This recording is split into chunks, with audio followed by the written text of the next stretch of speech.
So, the Friday 13 is over, so hopefully we are up for a good day today, and it's going to be even better than yesterday. Today is quite a packed day. We are kind of expecting that the agenda might get a bit, it might get stretched because of the candidacies and because of the question rounds and because we know that you're going to probably be curious and ask a lot of questions. So just in case, know that we might be like changing a bit the agenda, or it might run late. Okay, so it's up to you also how you behave, how you come to sessions on time or not. It will only affect your day, mine as well, but yours as well. So, for those who just arrived here, let me welcome you here. My name is Margarita, I'm the main chair. Here by my side is Zdenda, he is vice chair and writing the minutes. And here we have Philip, who is taking care of all the technical stuff that I don't even know what it contains. But everything works, so we are happy. Yes. And now let's continue with the presentations. Kuba is here with the events policy paper.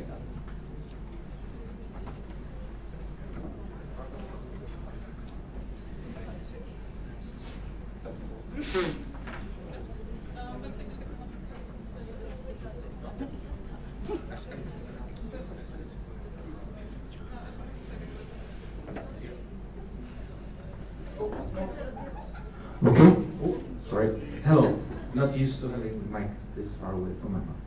So let's kick it off today. We are a little bit late, so I'll be super quick this time.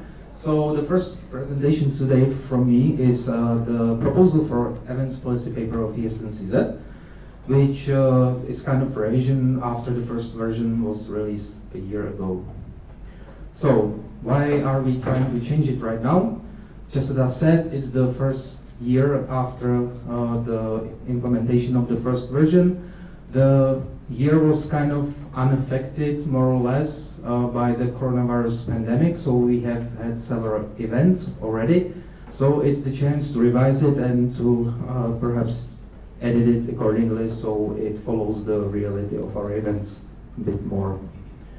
So now the document should describe two types of events. The one type, or the first type, is the statutory events, where we have national assemblies and extraordinary national assemblies. Then we have the non-statutory events. Basically, there are two types of events based on who is appointed the OC. The first one is meetups and community meetings, and the second one is newbies event and national team buildings. Then we have different forms of events. They were described in the previous version as well, physical and online. Now, the document structure changed a bit as well. Now we have several sections: general rules, which apply for all events; registration, different for different types of events and forms; then events coordination, OC election or appointment, participants, and content. The proposal was online since 2 weeks ago, I believe, so I hope you have had time to go through it. And that's all.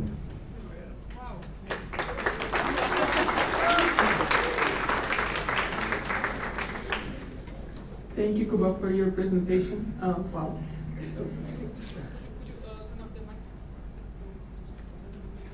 Thank you. I would like to open the speakers list for the question round. Are there any questions in the room? Anything you would like to ask Kuba?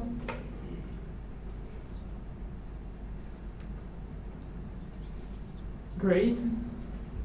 I mean, not sure if great or sad. Okay, then I propose to close the speakers list. The speakers list. And are there any objections?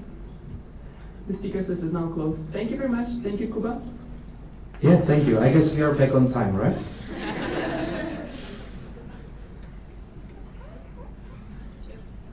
Please proceed with the next presentation. Oh, yeah. Okay, I would like to ask Maggie to help me with the next presentation. You'll see why.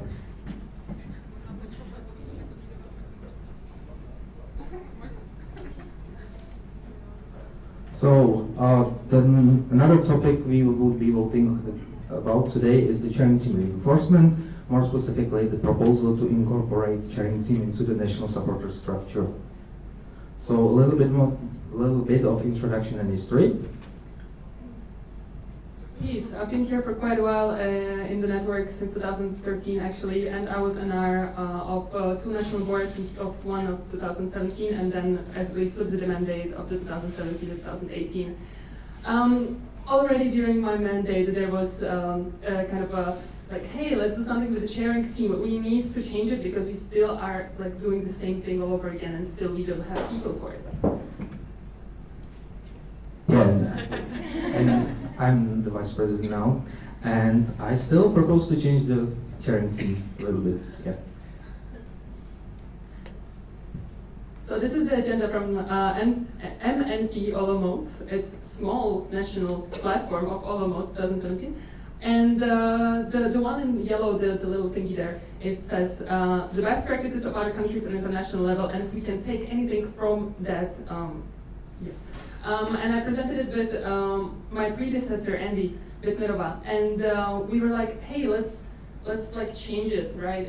It works on the international level, the concept of the sharing team, and we wanted to move further with it. And if you can click, thank you very much.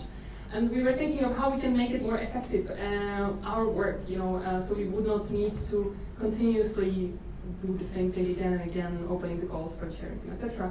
And the outcome of that in 2017 was, hey, let's take it to the mailing list, which was like a chatting tool for us, and let's create a working group and create a solution, and then let's open it again on another NP.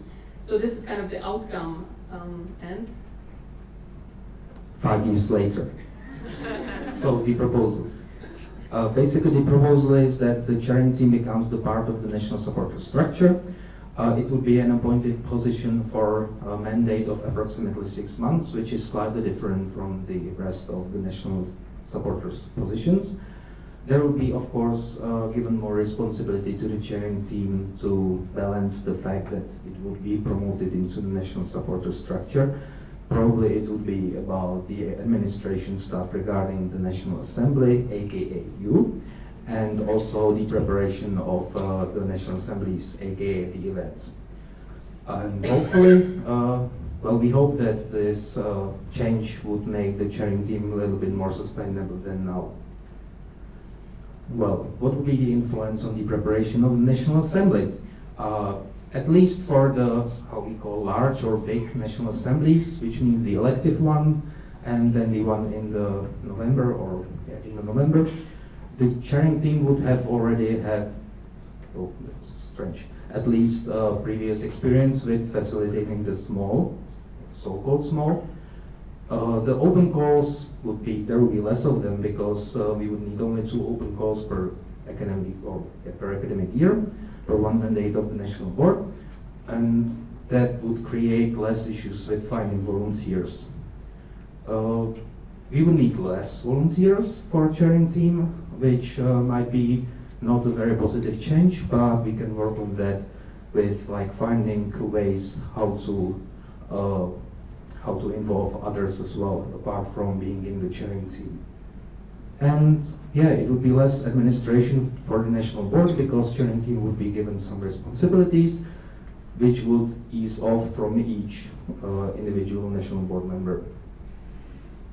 So, the issues, because no proposal has any issues, right? So what could go wrong? We could have one or more positions vacant. But that's basically what happens now. Often there is at least one position vacant and we have to find volunteers by directly approaching them. So this is basically not a big, wouldn't be a huge change from the current state. And in the proposal of the standing order, there is a clause that in case the position stays vacant, the national board would proceed the same way as now. There might be too many volunteers, which would be really, really nice. We can never have too many volunteers. These volunteers could be involved in the preparation of the National Assembly. They could also be kept as backup in case something happens with any of the national chairing team members, or they could basically serve as a knowledge base for future chairing team members. Yeah, and then one of the questions was also about the poor performance of one or more chairing team members. Well, if they became supporters, the procedure would be same as with other national supporters, which means there would be a lot of discussion, and if there would be no cooperation from the other side on the improvement of the chairing team and its performance, well, it might result in what's it called?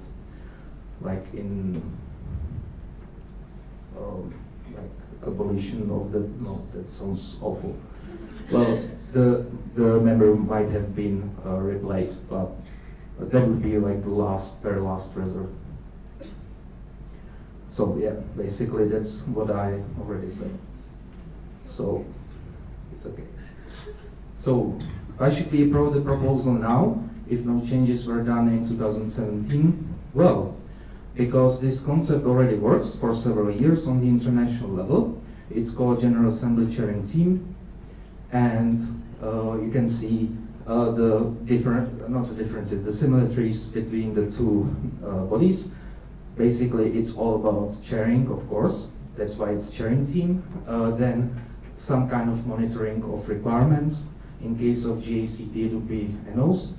In our case, it would be section checklist. It would be communication prior to the National Assembly and aiding with the administration. So that's all from me. And I believe there are a few minutes for questions, so if you have any questions, ask away. Okay, Kuba, thank you, and Maggie and Kuba, thank you for the presentation. And with that, I open the speaking list, so if you have any question, you can ask.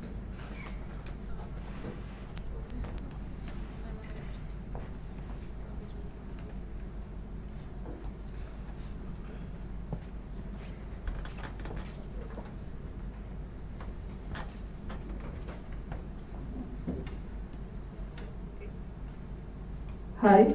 Okay. Štěpánka Prokopová, ESNST Prague. I have just one question, brief. There is the concept of the chairing team, like kind of international chairing team.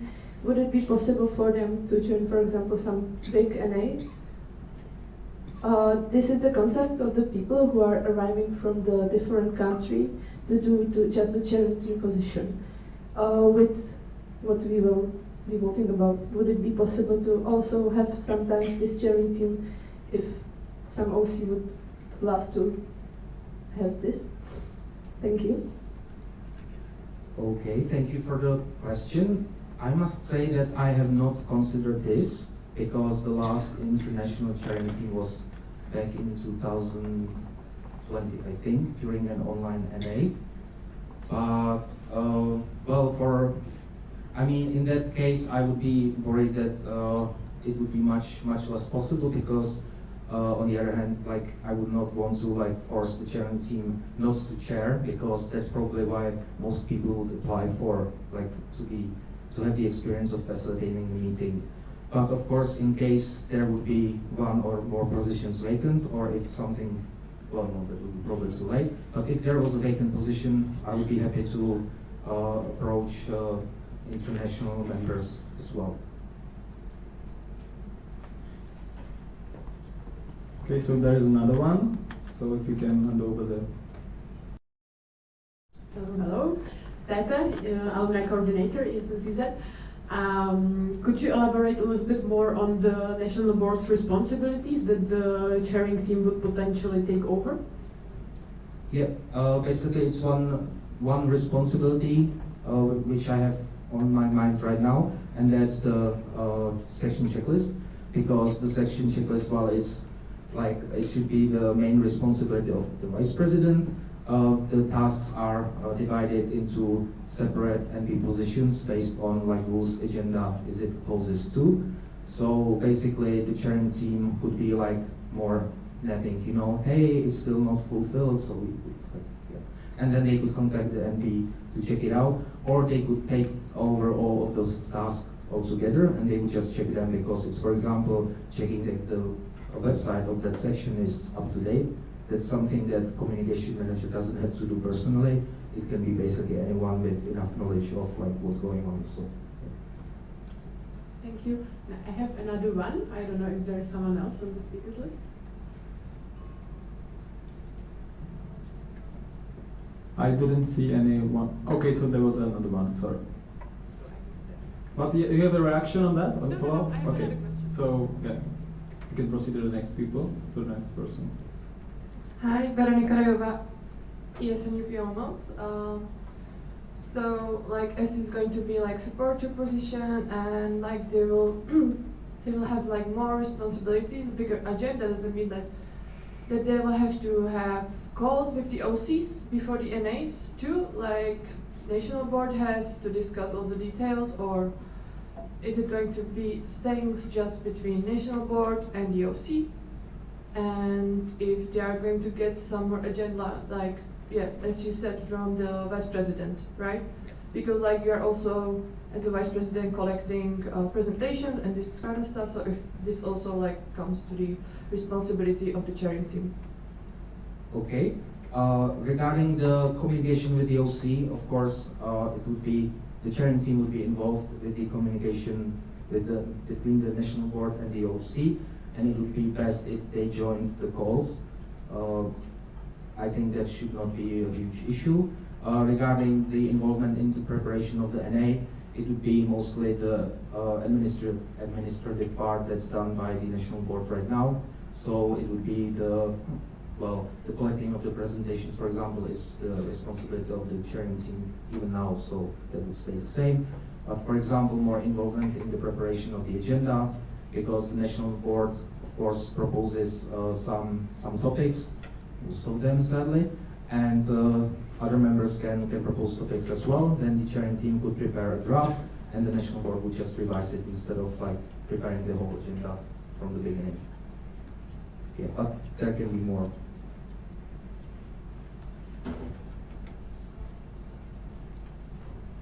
Okay, so now Tete, you can go. I don't think there's anyone else who would like to speak. Thank you, Tata, as before. To whom would you recommend applying for the chairing team?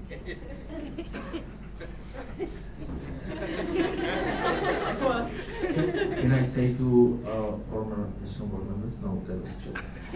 To anyone who is interested in meeting facilitation, because that's something I believe is a very useful skill, even in your like professional life outside of ESN. And yeah, there are different requirements for different members. For example, the chairing team has to have a lot of hard skills, which you have to acquire before you can apply.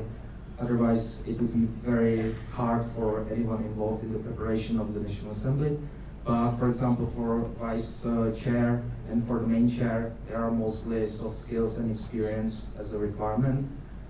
And yeah, I believe that this actually makes the position a little bit easier for everyone, because now it's like based on every single event, and we have to take in mind that, for example, for elective NAs or for the ones in November, the members should be a little bit more experienced than the one for the, let's say, smaller NAs. So now the proposal ensures that there will be the prior experience of at least one smaller National Assembly. Yeah, but basically the requirements would stay the same as now. It's mostly like experience with being participant of the National Assembly, being self-organized at least a little bit, and for the main chair it will be at least two attendances because it's the same now. Yeah. Okay, and we're running out of time. Okay, sorry. Quickly, reaction. If you would like to get to know what we do as the chairing team, you can also ask us in the breaks. Okay, we are quite approachable. We don't bite so much. So, feel free. Yeah. Okay, as I stated, reaction. I promise only 10 seconds. Also, there was a proposal to organize or hold workshops on this topic, so I would be very happy to get involved whenever it happens, like after my mandate, because. Yeah. Okay, and with that, we're running out of time, so I propose to close the speaking list. Are there any objections? No, 1, 2, 3, 1, 2, 3. No. Okay, so with that, I'm closing the speakers list, and we can proceed to the next presentation. Thank you, goodbye, and Maggie.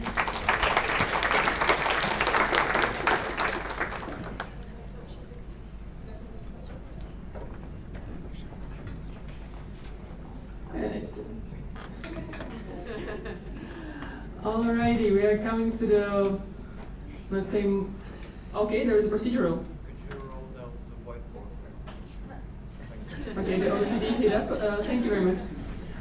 Okay, let me welcome Petra to the stage, and you're gonna have 7 minutes. When there's gonna be 2 minutes left, I'm gonna try to wave at you with the thingy. Okay? Good. Thank you very much, and enjoy.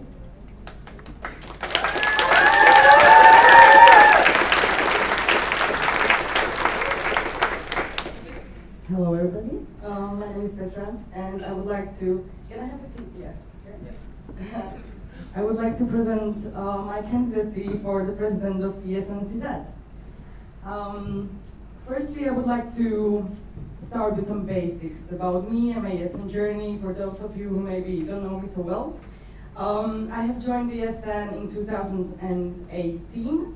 And to be honest, in the beginning it was hard for me to really adapt and to get with the flow. But after attending some events and some meetings, I really started to feel the magic that ESN brings. And from the beginning, I was gaining more from being with the ESN members than the international students. So that's why I was trying to focus more on the section as vice president and later on vice HR and later on as the local president. During my first mandate, I really got involved in the national level. I was also attending some international events, but back then everything was online, so the experience was not so enriching. And shortly after my second mandate started, I really felt that I want to dig deeper, that I want to know more, which is why I applied for the President's Community Manager. And that was 10 months ago, and here we are now. So, hi. Since I joined, I was trying to experience everything there is in ESN, starting from the preparation of decorations, which my members and the OC will tell you I'm horrible at. So maybe that was, it was better to focus more on representing the section and the ESN on external events, to organize national events, to attend the international events. Over the last year, I have had the opportunity to get to know the PVP community and thus the sections they lead. And in addition, thanks to Erasmus upgrade, I got to know presidents and education officers from other countries. And I really saw how big, how important, how essential this organization is and what an impact we have. And I realized I want to be a part of its development. Because by improving this organization, we are not just changing lives of the international students that go on their mobility, but we are opening doors for the opportunities for our members that are growing as people thanks to volunteering. And that's why I love ESN. And if you would like to know how I want to improve this organization, I have prepared this graph of my goals. And the president's agenda is quite extensive, and I was trying to cover all of the parts when creating my goals. If it's the leading of national board and the PvP community, if it's creating and implementing the strategy and representing this organization internally and externally. Of course, I'm more experienced in some parts and less experienced in the other, but I'm here to learn and I'm ready for this task. So let's get to the points, like maybe more specifically, and we will start with us, with our network. I want to focus on ensuring that our events and our activities are organized in a healthy and safe environment. I think we all know that volunteering in this organization can be demanding sometimes, and words like stress and burnout are so familiar to us. But this network is based on motivated and hardworking people. So I want to listen to your needs and implement steps that can help in this area. The presidents and vice presidents are the leaders of the sections. They determine the direction and they are responsible on how is the ESN perceived. That's why they should be experienced in the leadership and advocacy. So I want to develop these skills, but not just individually, but for them to share it to their sections. I want to maintain an active community. I want to active community of. Oh, I'm stressed right now. That will be informed in the news of ESN and in the educational field, and then they can inspire each other by sharing their best practices. Oof, okay. Thanks to the professionalization, we can provide quality services to our members and to the international students, and the validation they so deserve. In order to provide these quality services, the former boards were working on the headquarters of ESNCZ and the European Solidarity Corps quality label. And during my mandate, I would like to follow up on these steps and finish the process of getting the certification because it provides another opportunities for the funding, which we really need to develop the secretariat and move ESN forward. If elected, you can count on me that I will advocate for ESNCZ's needs.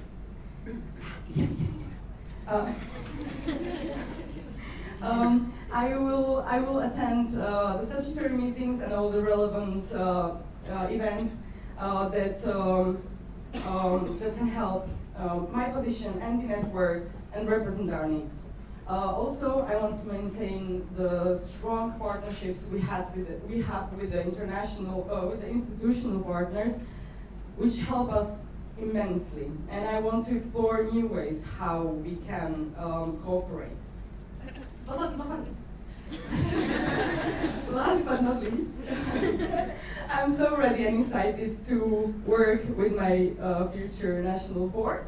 I want to create a good atmosphere so we can work as a team, as friends, to represent ESN, to support our members, and to move this organization forward. And so that was my goals. Thank you for your attention, and I'm looking forward to your questions.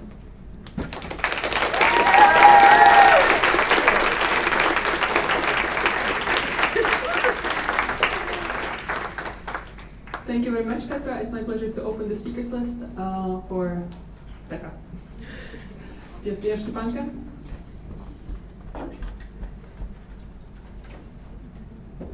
Hi, Stepanka Prokopova, ESNST Prague. I have a question about our girls from Pilsen. I haven't seen anything about them in a question round, even in the application. So I would love to ask if you still plan to work with them to be our members in the future, and maybe if you have some plan in your head. Thank you. Yes, of course. I was watching closely on the cooperation we have started with the new organization in the Pilsen, and I'm really looking forward to keeping them in our organization. So I will do everything that is in my power to help them and to create a powerful organization that can be a part of ESNCZ. Perfect, thank you very much. Then we have Teta and Adele.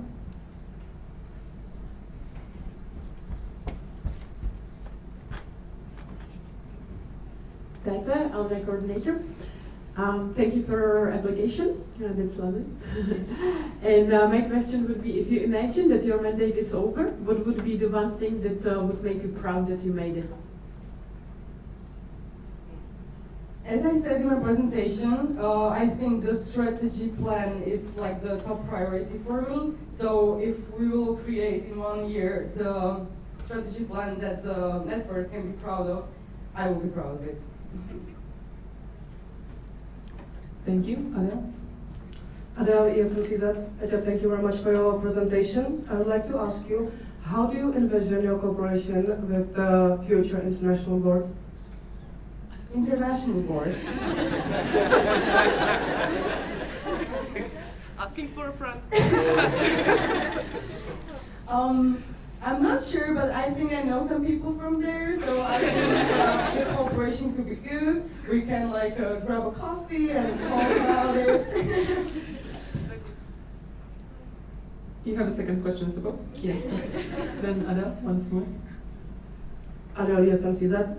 How do you feel about the current section consultation guidelines? And is there anything you would change? If yes, what would that be? I'm thinking.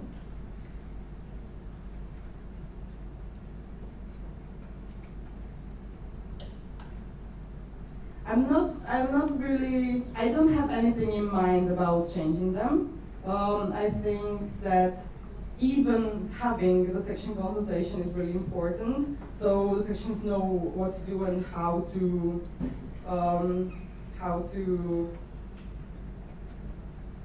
ako sa chovať, how to behave. But no, I don't have anything in mind about changing that. Thank you very much. Okay, there's one more question up there. And then Teta. And Adele.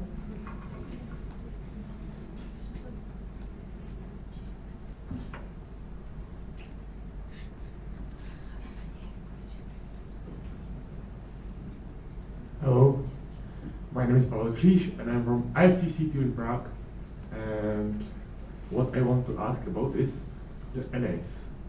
I've heard some complaints that after the COVID, not everything is as it used to be. Do you think it's fine right now, or do you plan some improvements?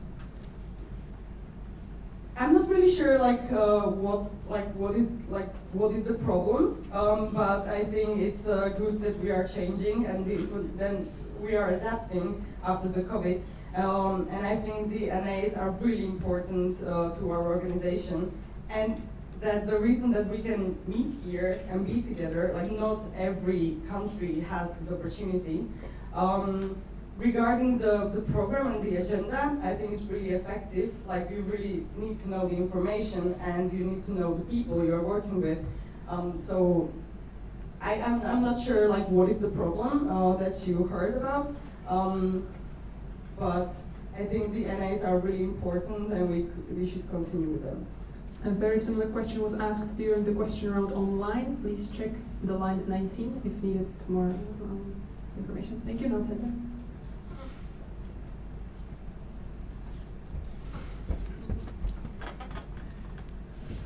Thank you, Tete, Alumni Coordinator. If you look at the network, now you are moving from the local level to the national. So I would be curious, how is it for you to see this dimension of the network, that now you are moving from your section here and now you have to oversee all the sections. So how does it feel for you? What do you understand by this kind of dimension? I think thanks to the President's Community Manager position that I have during the last year, I got the opportunity to meet with the presidents and to call with them and ask them how are their sections, how are they feeling, like what is new. So I think I've got some experience in perceiving the national level of our organization. How is it for you?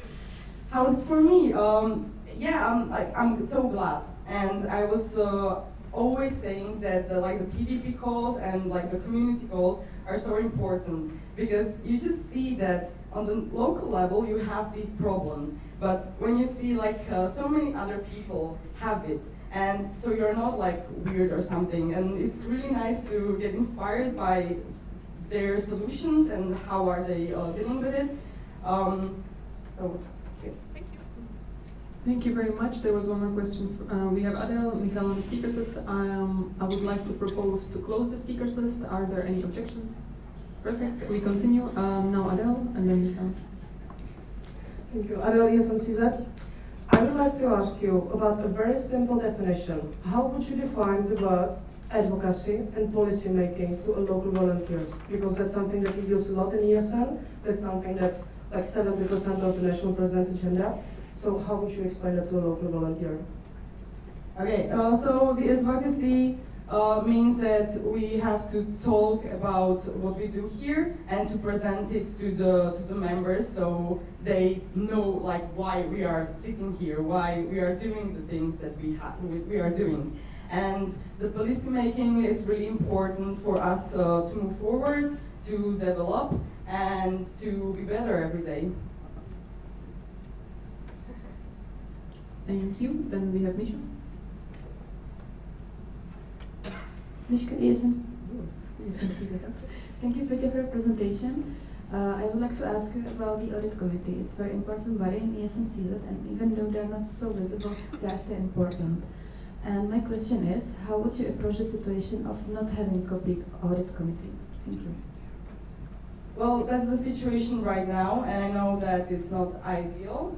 So I would try to talk about their importance and why the people should apply for this position, and what they can do, and why it's important for us to have somebody above us that we can discuss topics that could, I don't know, harm this organization.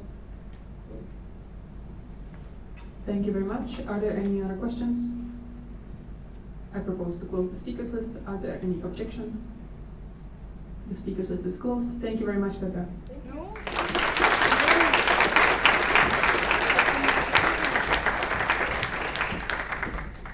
Before we proceed with the next candidacy, I would like to inform you that since we have two candidates, what's going to happen is that one candidate is always going to go behind the door with an OC member, so they don't hear nor the presentation nor the discussion of the other candidate, okay? And then vice versa.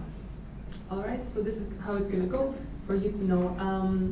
I think, Baru, you can come closer to the front, and Zuzka, I think you're going second, so you will now go outside. Enjoy your time in peace. And Martin, where do I have you? I think you can get ready for the presentation.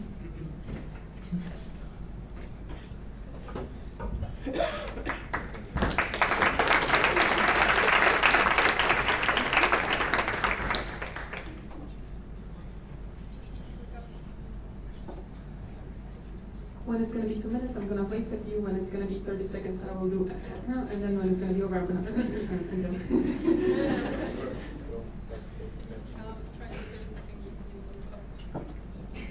Yes. Ooh. Hello. I'm Martin, and I will now present you my application for the position of the Network Manager, the National Board 2022-2023. So I'm Martinko. Most people know me like this. I'm Slovak, as most of the people you will hear from today.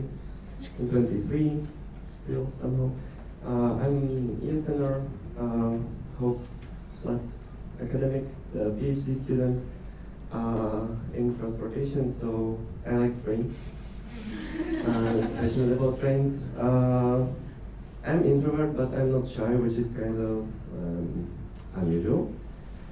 And I'm honest, but sometimes quiet, so I have an opinion, but I don't always say it. Well, it should be me. I have a lot of experience on the local level. I was the president for 2 mandates. I was a local representative in our section and also the HR currently.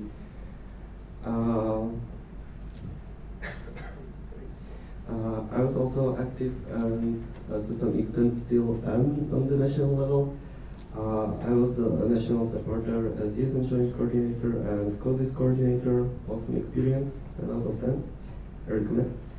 I have been to a lot of NPs, NAs, CLRs.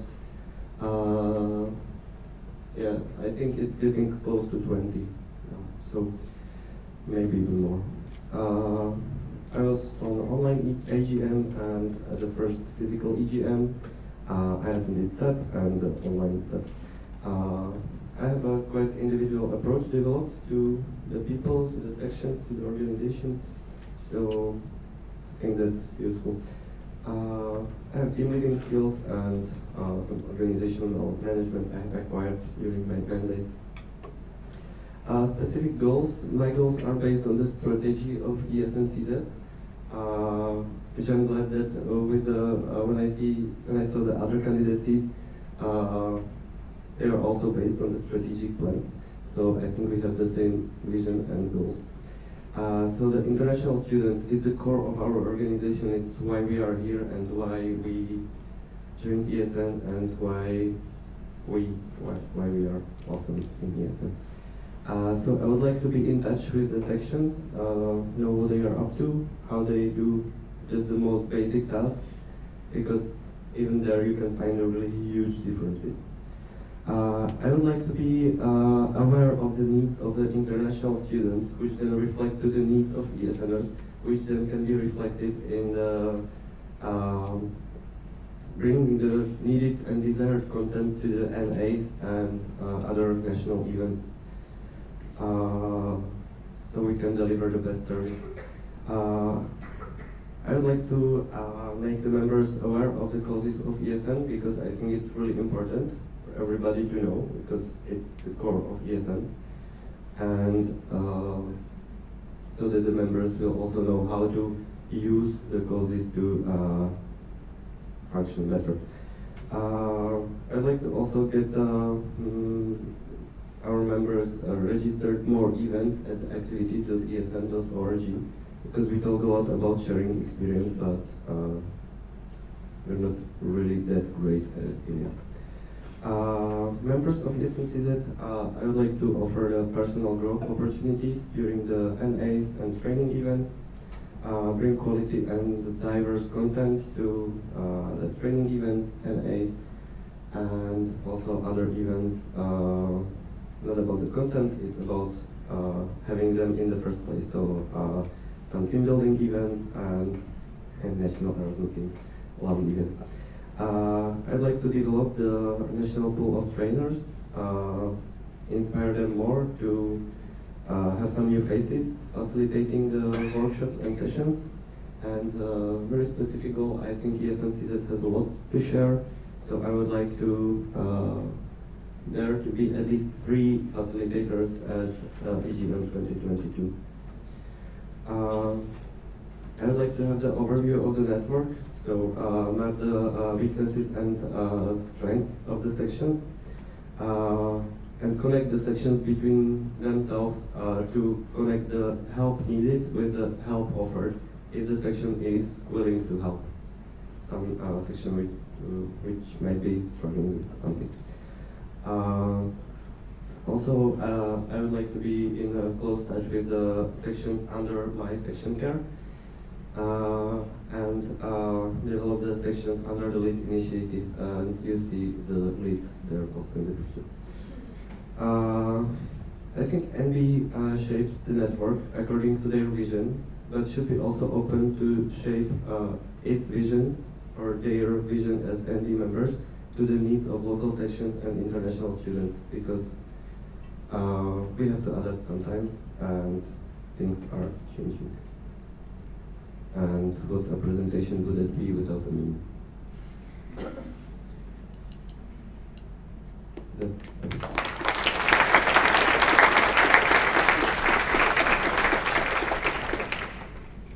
Thank you very much, Martin. I would like to hereby open the speakers list. Okay, there's Stepanka, Tete. Whoa! Yes, let's start from Stepanka, and then we go back. Lift your hands up, please. Hi, ESN UCT Prague, Stepanka Prokopová. I have a question on you. In your candidacy and also during the question round, you are mentioning a lot of personal approach, but the network is huge and MAs and other events are really short to ask everyone for feedback personally. So I would love to ask you what do you think are the best option or like the best ways to ask the feedback other than personal approach? And what do you think is the most efficient way to ask for the feedback about NAs, about education events, and so on? Thank you. Thank you for the question. Obviously, the most effective way is talking, personal. But as you mentioned, there is not time for that always. So when we have a feedback form, we know there is like if we have 10% of the participants answer the questionnaire or the feedback form, I think it's like quite a lot. So not many people are actually into these forms. So I think the most effective way is to ask them through the social media. So either message, direct message, or a call, or yeah, that's basically the only two options. Good. Thank you very much. Now we have Tete, then we have Ibre, then Misha, Adele, and Marie. Thank you, Tete, alumni coordinator. Thank you for your presentation. My question is, what is it that makes it so important for you to have 3 facilitators at the Erasmus Generation meeting? Thank you. During this EGM, I saw like what a huge amount of awesomeness we have to share with other countries and other members of other ESNs. And like we have a lot to share, and I think one would just be not enough. So that's it. Excuse me, this question was, I think, raised in the question round online. I meant it rather like why this event, if that's okay. Yeah, because when I got, let's say, convinced about it's a really good opportunity to share there, when I was talking with Juan about the feedback during EGM, about the feedback of EGM, and he told me, yes, but you know, everyone can facilitate at EGM because it's not a training event and it's a space for you to share, to discuss, to talk about the problems, issues, to to just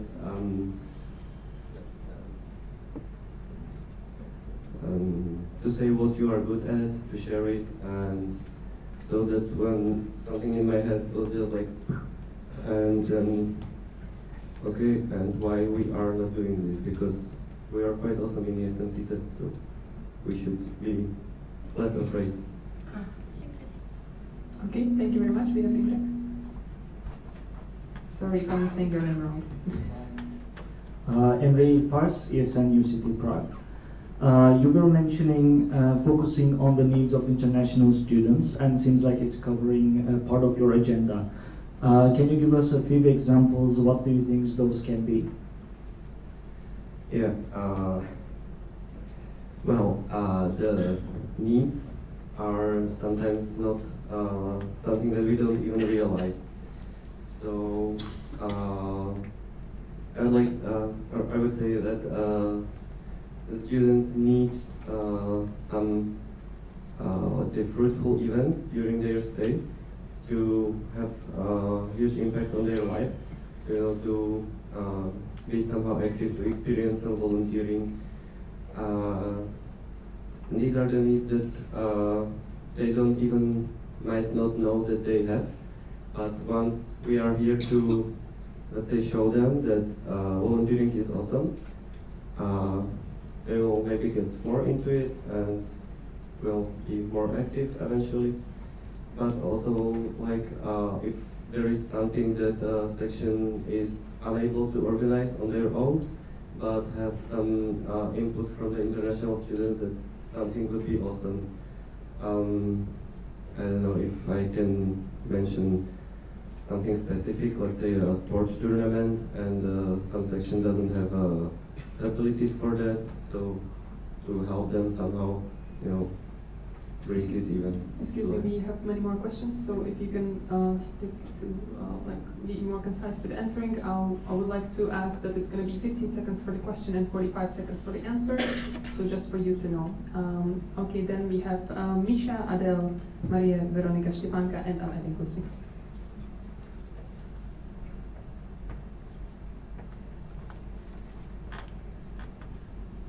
Hello, Martinko. Thank you very much for your presentation. I have a question about one of your answers in online question round, which was, I believe that ESN International should be promoted to the sections more. And my question is, how do you plan to promote ESN International and the information coming from those people to the sections? Yeah, so I was talking about this also yesterday during the session. I think email is still the best way to promote this, the information to hit everybody. So because everybody can read the email, but if I see that some event or some opportunity is really relevant for somebody, I would approach them personally and like, hey, this event or this something might be awesome for you. Don't you consider joining? Have you considered joining? Perfect, thank you very much. Then we have Adele, then we have Maria, Veronika, Stepanka, Lucy, and Adele again. I'm going to ask, is there anyone else who would like to be added to the speakers list? It's the second time, then... No, okay, I'll keep it open still. Okay, Adele, please go. Okay, Adele CZ, thanks a lot for your presentation. I would like to ask you about the new stakeholders that you have mentioned a couple of times in the question round and the centralization of the NB in Prague. How do you think that we could find other stakeholders in different cities? And could you please share your thoughts about the stakeholders, like who should that be, where, what should they do, and so on? Yeah, I understand that many companies and institutions are based in Prague, but I believe we can find also a lot other institutions and potential stakeholders like commercial partners, companies based in other cities. For example, I don't know if it was Eurodesk or Eurocentrum, but either one of these is based in Ostrava, for example, and I think it has a potential maybe to grow into something bigger. But that is also centralized.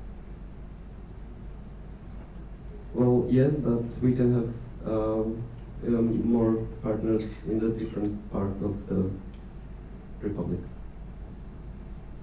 Thank you very much. Then we have Maria. Oh, sorry? It's... No, now you. No, I'm covered. You're covered. Perfect. Yay. Good. Now we have Veronica.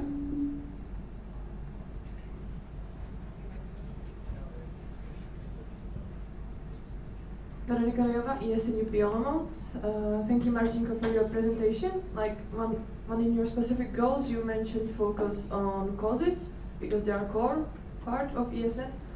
How would you address that in case you don't have national support or causes coordinator? Thank you. Thank you. Well, it will, in the specific case, it would cost a lot of energy, which I hopefully will be able to find, because yeah, when I was the causes coordinator, I saw that it was awesome to share all the awesome things about the causes of ESN, but it took a lot of energy even in that time. So promote, talk about it, see how the causes are implemented in the sections, and yeah, that's about it. Thank you very much. Then we have Stepanka, Lucy, Adele, Misha. Do you want the second? Okay, so thank you. And I propose to close the speakers list. Are there any objections? Do you want to be added to the speakers list? How many questions do I have there? You have 2 at the moment to open. Do you want to be added one more time? Okay, so you want to have 3 questions. I propose to close the speakers list after the 3rd question of Adele. Are there anyone who wants to ask any question additional? Okay, Maruška. Keep it open. Let's go. Stepanka. Hi, Stepanka Prokopova, ESN Prague. Question connected to causes as well. In your candidacy list and in the question round, you are mentioning causes a lot, but the network manager, due to statutes, his responsibility is for the education, the network, be the delegate for EGM and other events. So I would love to ask you about the other goals than causes. Thank you.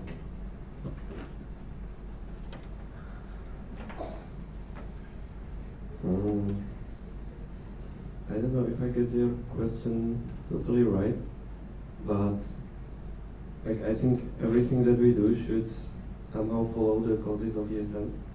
So maybe that's why you had a feeling that they are mentioned a lot, because there were also other goals. I don't know how to answer you specifically, because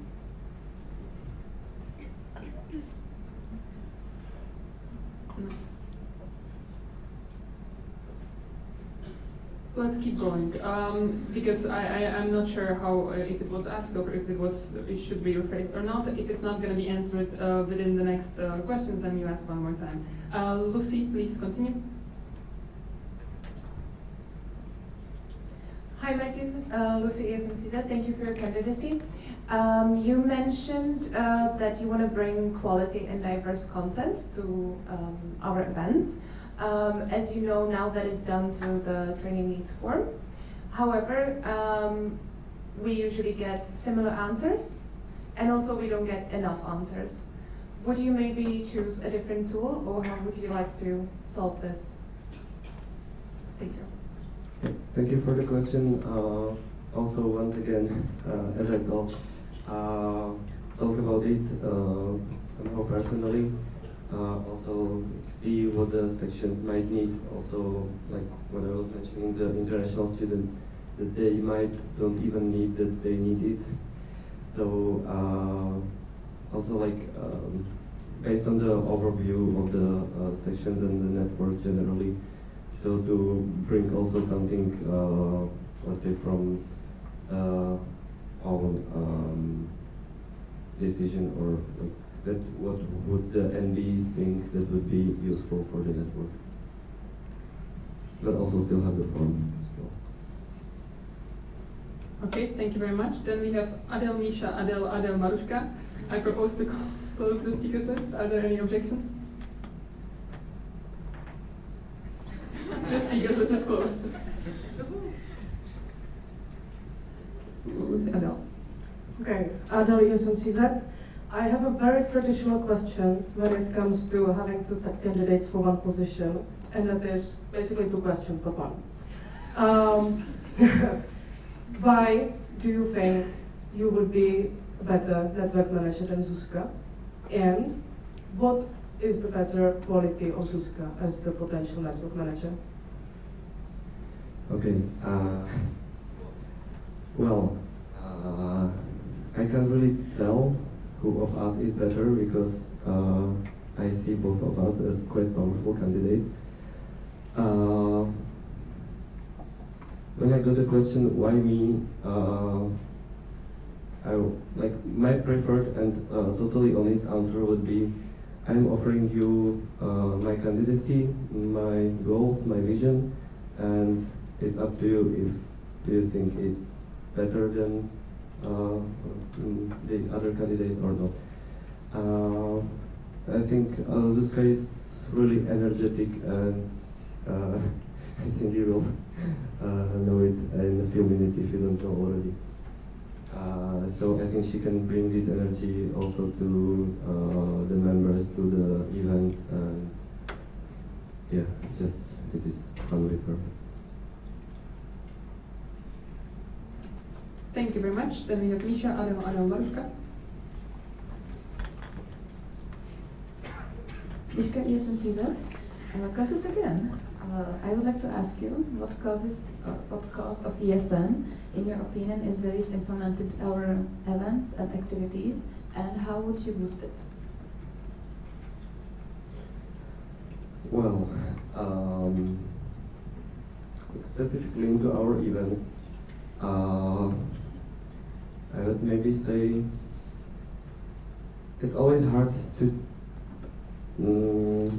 for me to talk about this social inclusion, because I think we would be super inclusive if there would be somebody with some special needs for accessibility or something, but I think either we don't have that many members who would have some super specific needs that we can fulfill.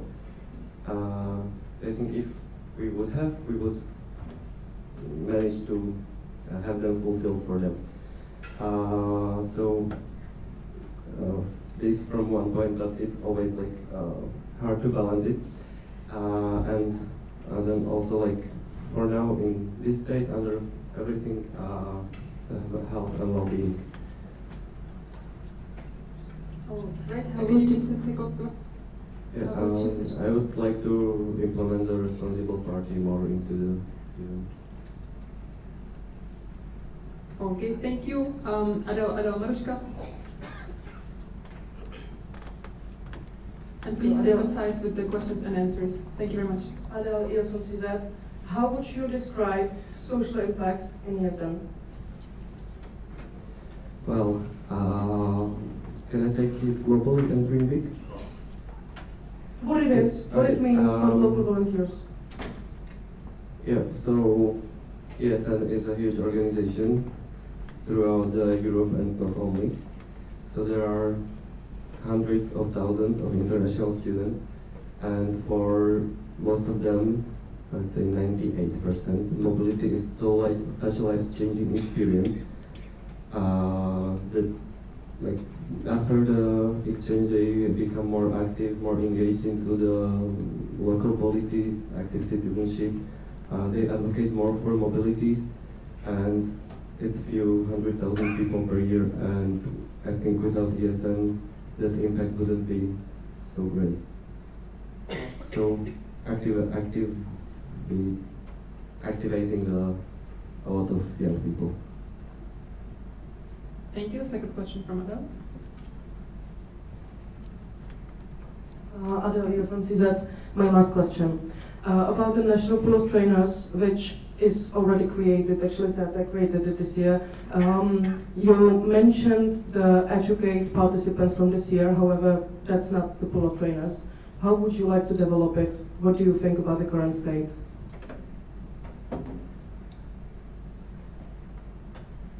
Yeah, honestly, as I mentioned in the question round, I was not that aware of something like there is an official pool of trainers.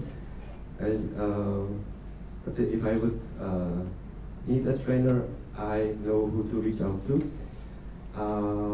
But yeah, I would like to also the people who have passed the educate to join and to develop it further, to facilitate at the events and yeah, like that.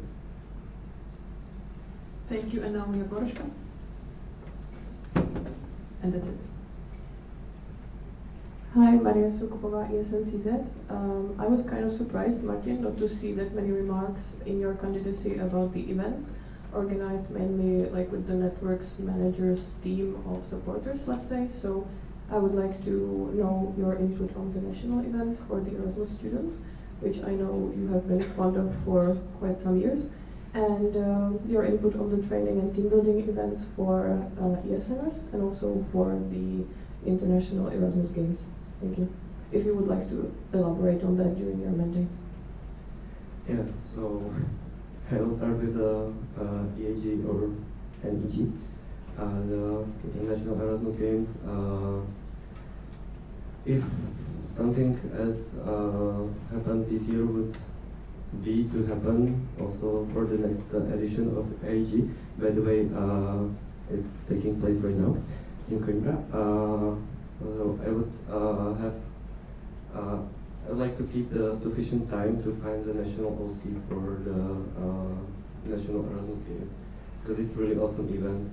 I think the promotion may also activize the section to be more passionate about organizing this event. The training events, I think the concept of meetups is really great. The online is really open to everybody, so you can choose just the topic that you are interested in. The weekend personal meeting has also some other advantages, so I think it's up on the discussion which way to prefer or if to try to combine. Like, honestly, I would like to discuss the events more into detail if there will be event coordinator as a supporter and also with the future MD position. What about the national event? Yeah, evergreen.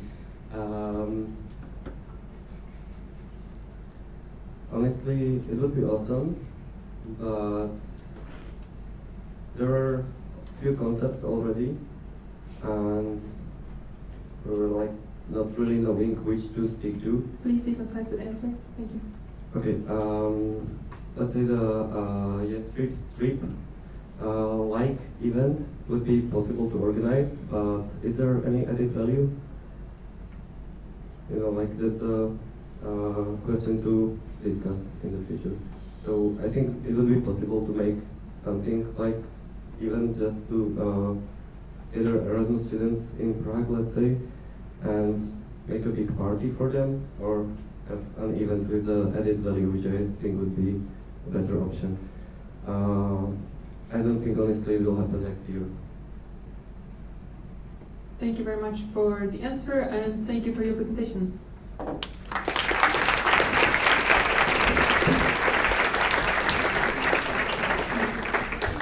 Now we are gonna flip that. Martin is gonna go outside, and Philip, if you could get Zuzka, that would be amazing. For all of you, feel free to stretch a bit. There is another presentation coming.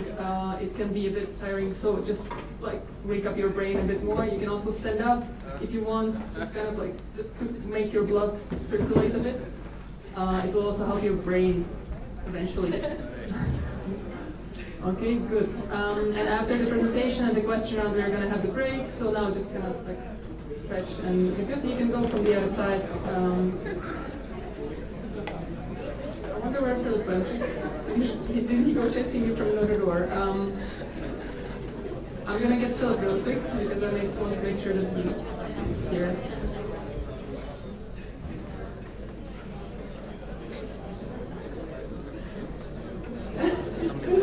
All right, we all together, please.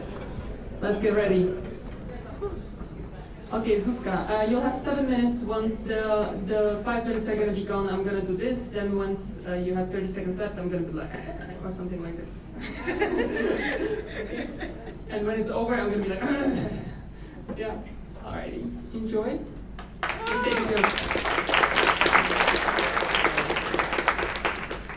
Hello, hello. So I hope this is like a good volume, let's say. So, hello. My name is Zuzana, and I am applying for the position of network manager. So, like, some of you might met me before, and some of you not. So I'm gonna be telling a bit about myself. So I am from Slovakia, but I'm totally in love with Czech Republic. I'm studying in here already 5 years. So I'm on my master's degree, and I'm studying in Zlín at the Tomáš Bati University. That means that my home section is also ESN Zlín. Yeah, like interesting fact, I was on 3 Erasmuses. So like you can tell that I'm not only the passionate ESNer, but also like the really really passionate international student as well. So I see the things from the both point of views, let's say. And right now I'm also like working while studying as a content creator. And as you can see, I'm in love with food, traveling, dancing, and ESN. That's me in a nutshell. So, why me? I mean, like during the 4 or 5 years that I was like in the ESN, like firstly, like mostly at the local level, and from the past year, also on the national level. I've been through like many challenges, many positions, and in various situations. So you can see that like in Zlín, I went through the HR manager, a local representative, and vice president. And from the past year, I'm also the events coordinator of ESNCZ. That means that I'm not only taking the part on the national level, but also on the international level as a part of different communities. For example, the HRN community, the International Erasmus Games community, and there is like a newly one. We decided with the events managers and events coordinators from the other countries to make events community alive again. So hopefully it's gonna take the right way, and we gonna keep on doing it. From the point of my personality traits, like of course the MB position, like you need to have a quality traits for that. So I think I am like pretty much okay with it, like with some leadership, leading a team, being a part of the team, so I can like easily adapt and adjust according to what we need right now. Here you can see some events that I've attended in the past years, and I added the lovely photo from the Erasmus Generation meeting in Porto that was last month. So I've been on international events, like offline, but mostly online, since we were having like 2 years of COVID. And I've attended like a lot of national assemblies, training events, new peace events, and also the national Erasmus Games. So yeah, like both, again, offline and online. But this is why we are here, right? Like you're interested in what I'm like planning to do if I would be elected as a new network manager. So I'm gonna present you my goals in a nutshell, or like briefly, because like you can find it out in our candidacies, or like you can ask in private or whatever you prefer. So of course, being an active member of the national board, that means like working as a team and taking part in activities, decision making, and everything that needs to be done. Also, I would like to follow the concept that is already like existing in the network, let's say, about the national event. So most of the national events are like party, sleep, sometimes even without sleep. So that's not really what the ESNCZ is like, let's say, eager to have. So we would like to add like give it some added value, that it would be like not just the fun part, but it would like include like either some cultural part or like some sport part. And also I would like to cooperate with external organization for that, so it's like much more easier for the logistic reasons for us. With the local boards meeting, it's again like already existing concept that is, I think, worthy to work on. It's mostly about like it's a meeting of the local boards, right? It speaks for itself, but it should be about the team building activities and about the trainings as well. So like the local boards are ready for the upcoming semester or academic year to rock it and to work with the listeners and with the international students as well. Concerning the trainings, I would just like to follow up the meetups, but the pre-COVID times. So like really like having it offline and to focus like deeply into the specific topics. I would like to add like a bit more trainings throughout the year from the internal and also external like people from the ESM, let's say. Regarding the international Erasmus Games, since it's really important event, it's the international event for our Erasmus students, right? We are here to doing it, especially for the Erasmus students. So I would like to promote it more, to actually like motivate the sections to apply as an OC, and to promote it not only to the network, to the Erasmus people more as well, and make it work properly. With the promotion of ESNCZ and ESN International, I would like to promote like all the possibilities that we have as an individuals or as the sections, because I think that we are not aware enough of that, and there are like really like a lot of things that you can like probably read into the question round. I wrote down some of them. And yeah, that's it for me. And now is the time for the questions.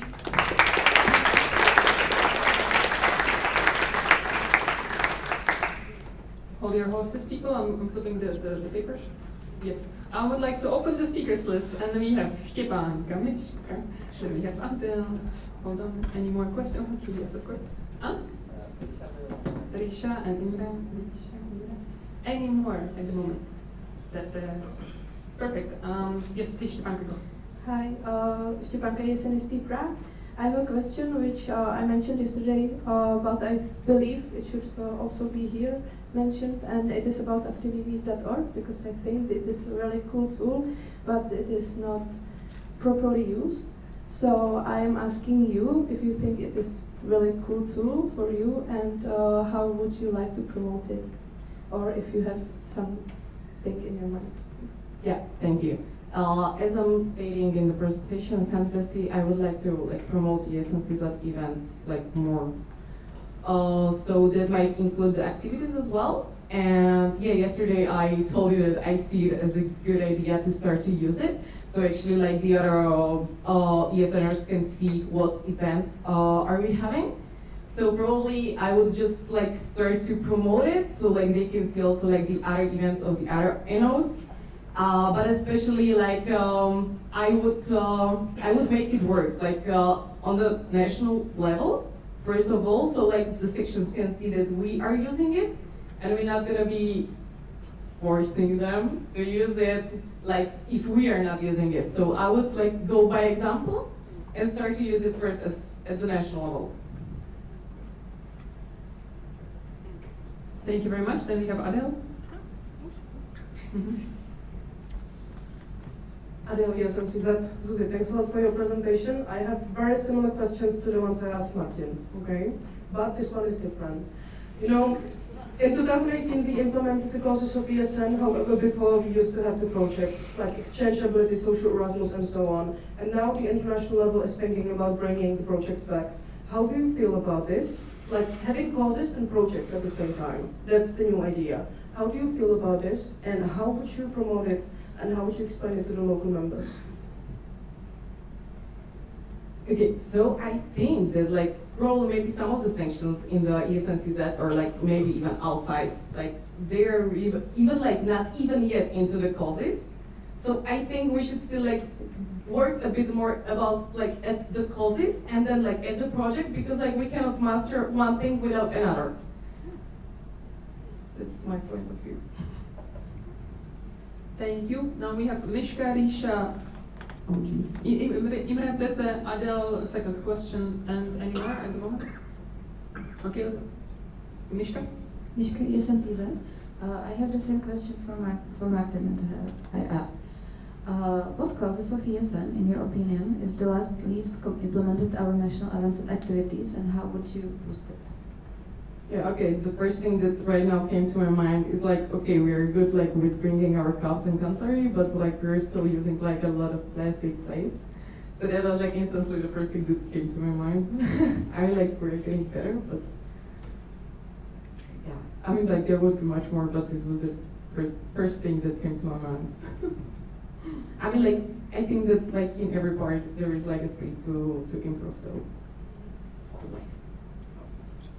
Thank you very much, Risha.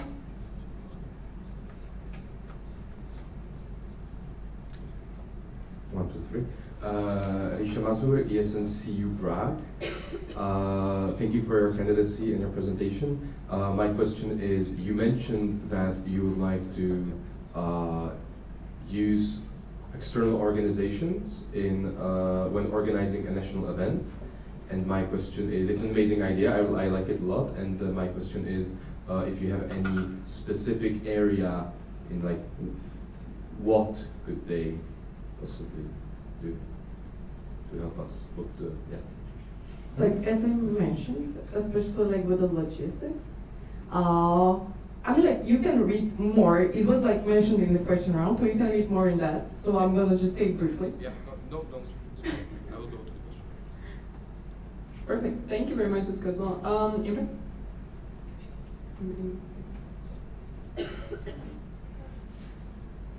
Emre Pars, ESN City Prague. My question is partially covered, but I would like to ask the part that it wasn't covered. Like, how would you like to approach to the network to be more inclusive and diverse? Do you have like a few examples that you think the network is needed right now? Well, like the thing that I like to say is mostly like learning by doing, so it's like the best idea to go by examples, so like people can actually see it. Because like you can like be talking to people and like telling them you're supposed to do this, you're not supposed to do this, and you should behave like this. But actually, I think it's better and it's having added value for the people when they can like literally like touch it or something, or when they can see it. So it's not just a theory, but more like a practice. Good, thank you very much. Then we have Tete, Adele's number 2, then we have, oh wow, both at once. Mishka and then Lucy, and then Adele number 3. Hello, hello. Tete, I'm my coordinator. Thank you for your presentation. You mentioned that you are working as well, so I would be curious if you work full-time and how ready are you to combine your work with your potential NV mandate? Okay, so right now I'm working part-time, but like my plans are to like change it for the full-time because I'm not going to be having any school, so like of course I'm going to be getting the full-time job. And I'm gonna like more likely to move to Prague, so I don't feel that like I would be having any problem to combining. Like even now I was holding two positions, like the supporting one and the local one, and I was still like having the school and having the work. So I think that my time management skills are enough for this. Thank you very much. Adele, Mishka, Lucy. Adele.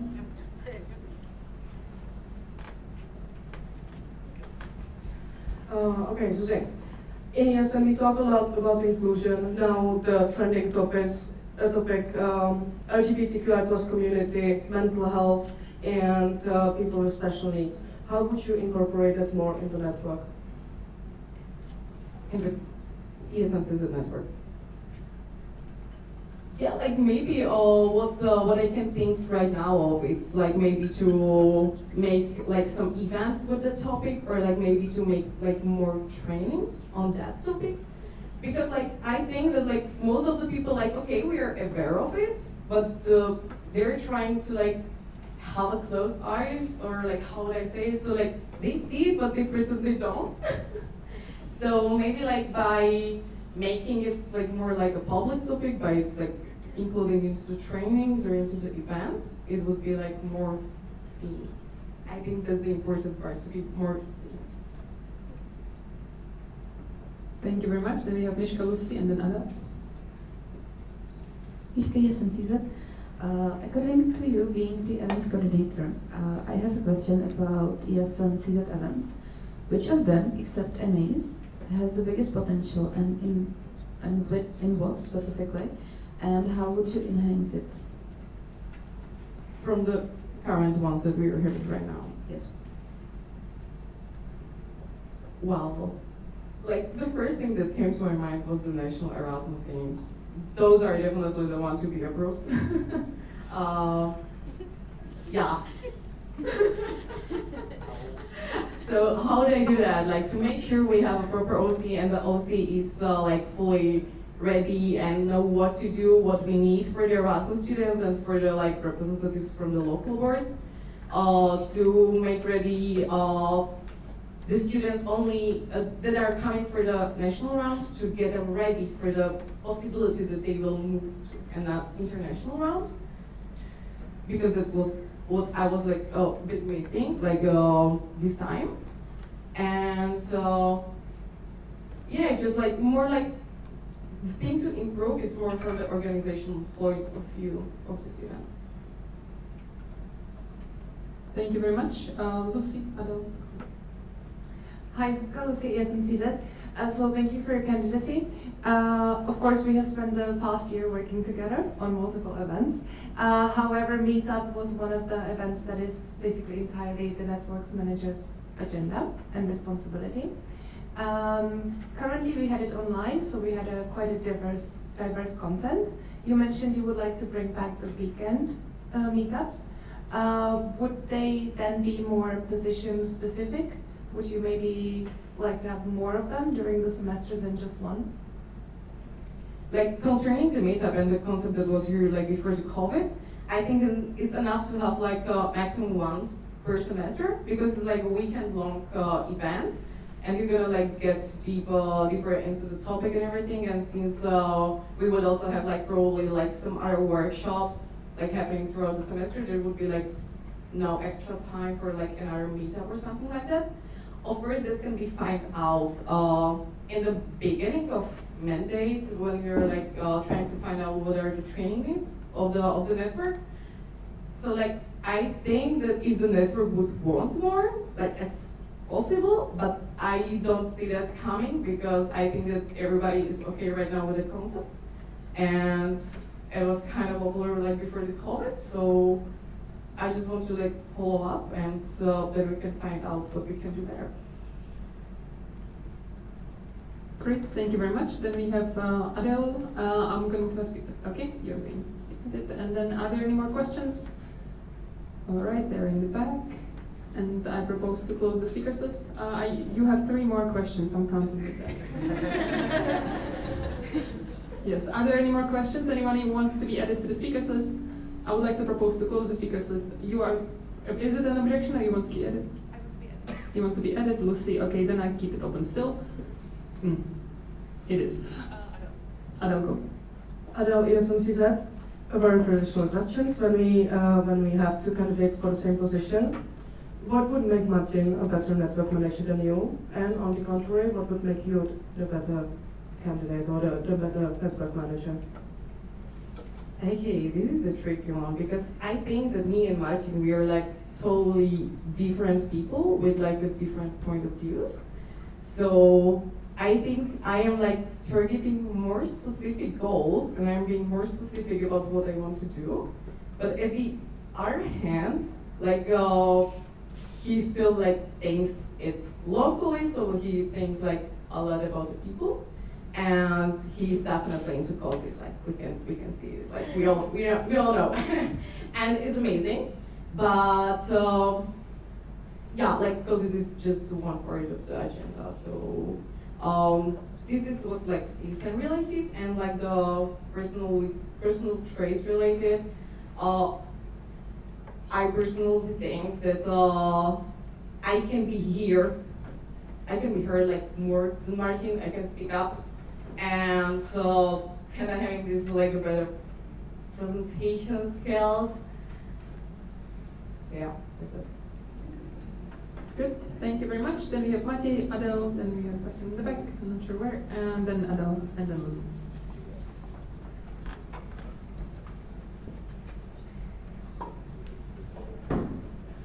Thank you. Mati is a beautiful. I have similar question to which was asked.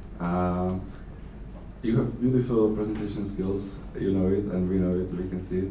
But when talking of organizing things, why do you think you are better than Martin?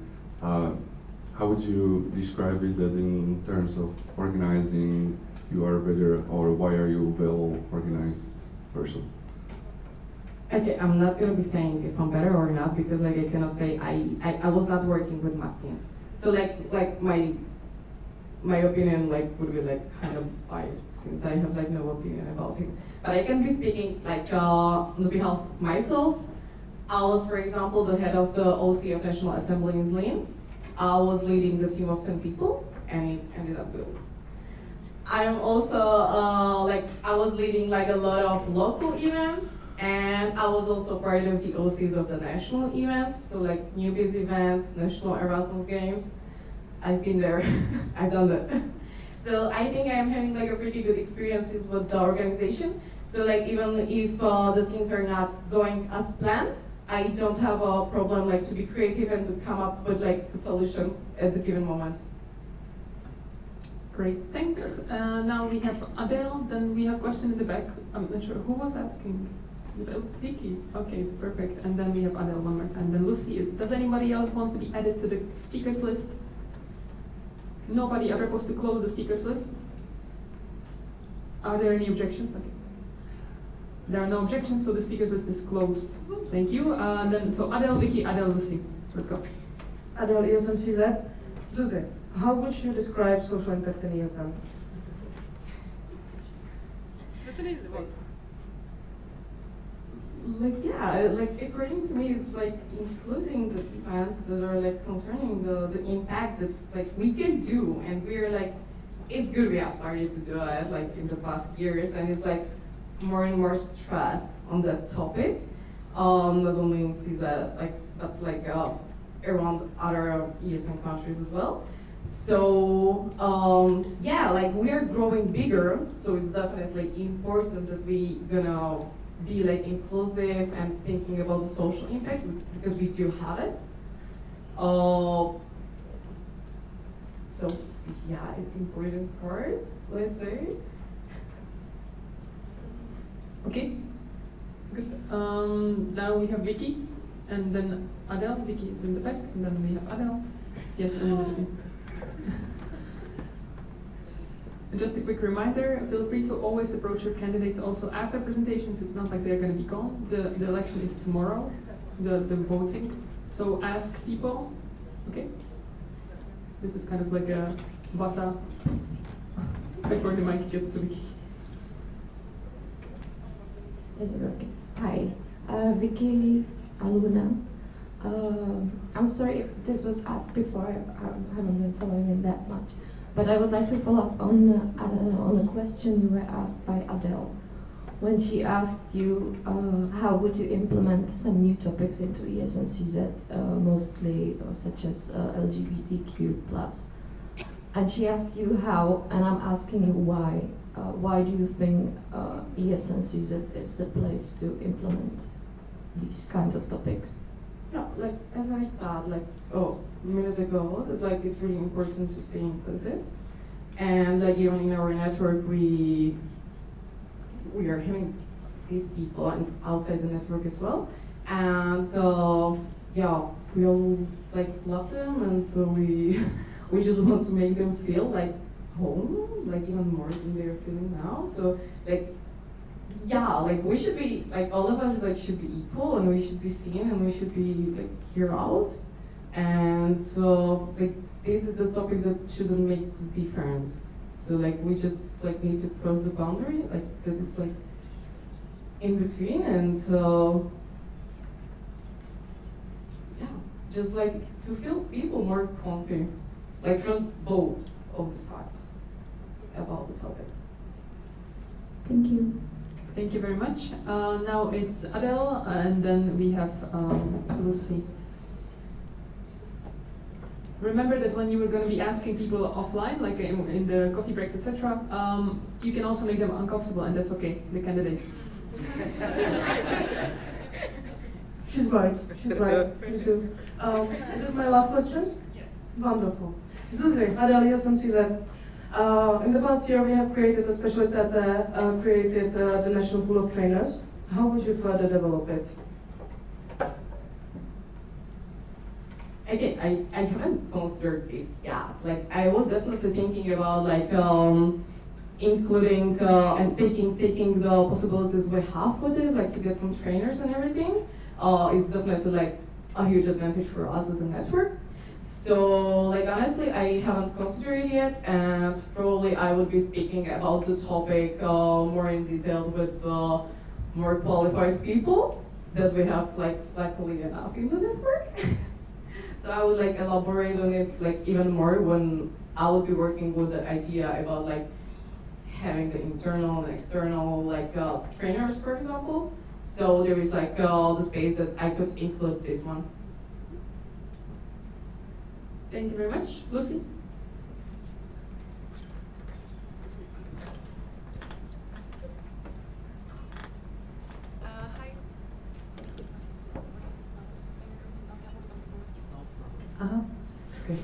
Lucy ESMCZ. So you mentioned with the meetups that you would base it on the training needs form. Of course, that is one of the things that we base the whole semester off. However, we don't always get as many answers. Would you maybe use a different tool than a Google form? Or how would you make sure that you have a proper overview of the needs of the network? I mean, of course, I would use the old good form for that. And if I would find out that the feedback or like the answers are not like enough, let's say, I would probably like approach personally the section representatives, and I would maybe take advantage of the fact like if in the same like period of time would be there like any like a national assembly or some other national event or like maybe like some calls or something like that, I would mention it there and like have a discussion with the people, because like actually like you're gonna get like more feedback and you're gonna get more from the people when you're like actually speaking to them than like from the forum. So I think that like both should be included.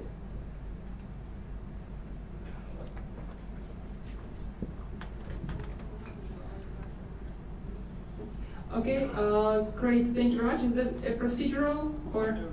Huh? The speaker's list was closed before. So feel free to ask the question after in the coffee break. For now, Zuzka, thank you very much for your presentation.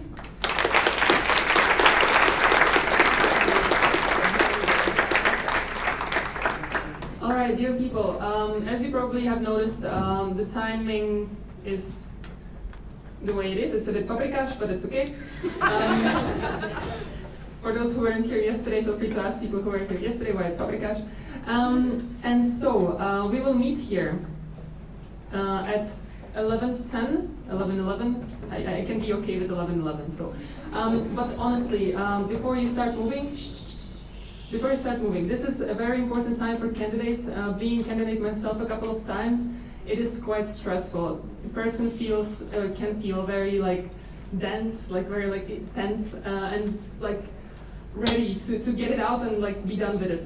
So please support the candidates by being on time and by being really present when they are speaking. Thank you very much. You've been so far and you've asked many wonderful questions, and it's my pleasure to share this. So thank you, and see you back at 11:10 for 11/11. Ciao.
presentation, so I will just wait for my vice chair to come back. And there is a fly on my chair, and I don't know what to do. I would like you all to take a breath, breathe in, and out. It's going to be, again, like a bit more of a serious session. This is why I asked you to take a breath, so we kind of like settle in the space that we are at. Be ready to listen, be attentive, and I'm still hoping my vice chair is going to come. Anyway, we will proceed then with just the presentation, and because will be recorded for sure. So, are you ready for this streaming? Okay, good. All right. Yes, dear Kate, I would like to welcome you to the stage. Okay, let's give her a round of applause.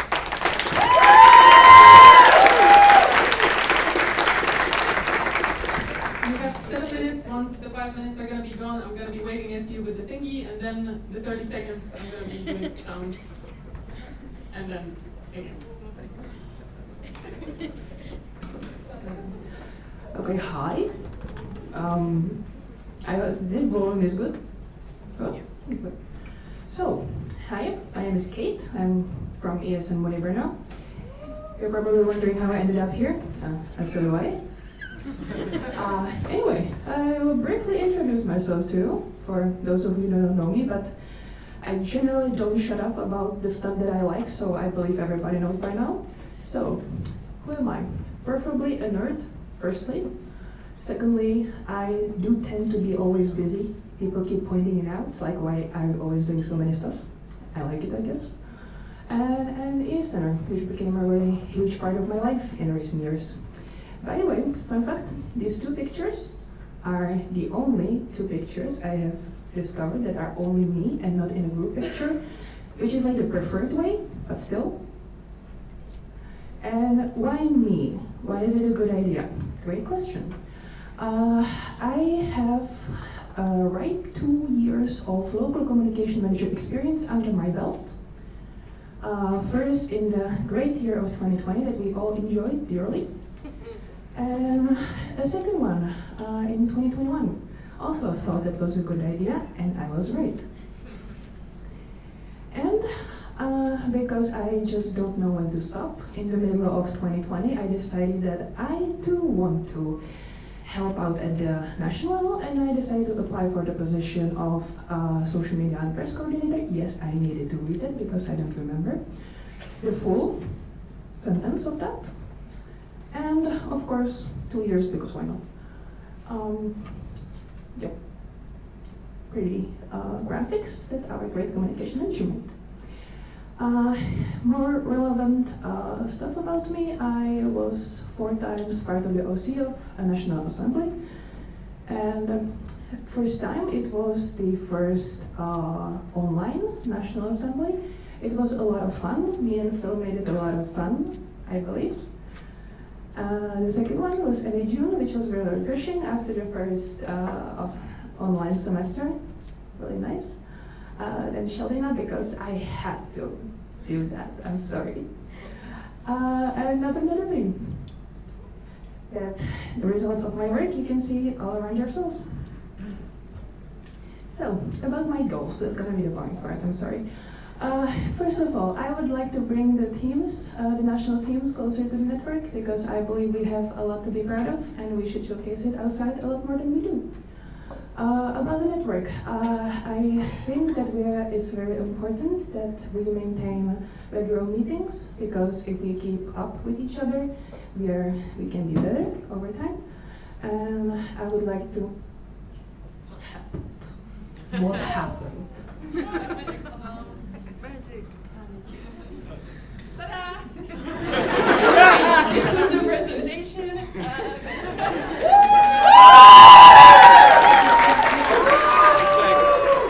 Okay, back to the boring part, I'm sorry.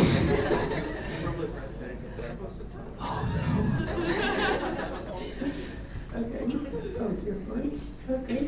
I would like to connect the network with the international level, because I believe that the national communication manager is an important link between the two.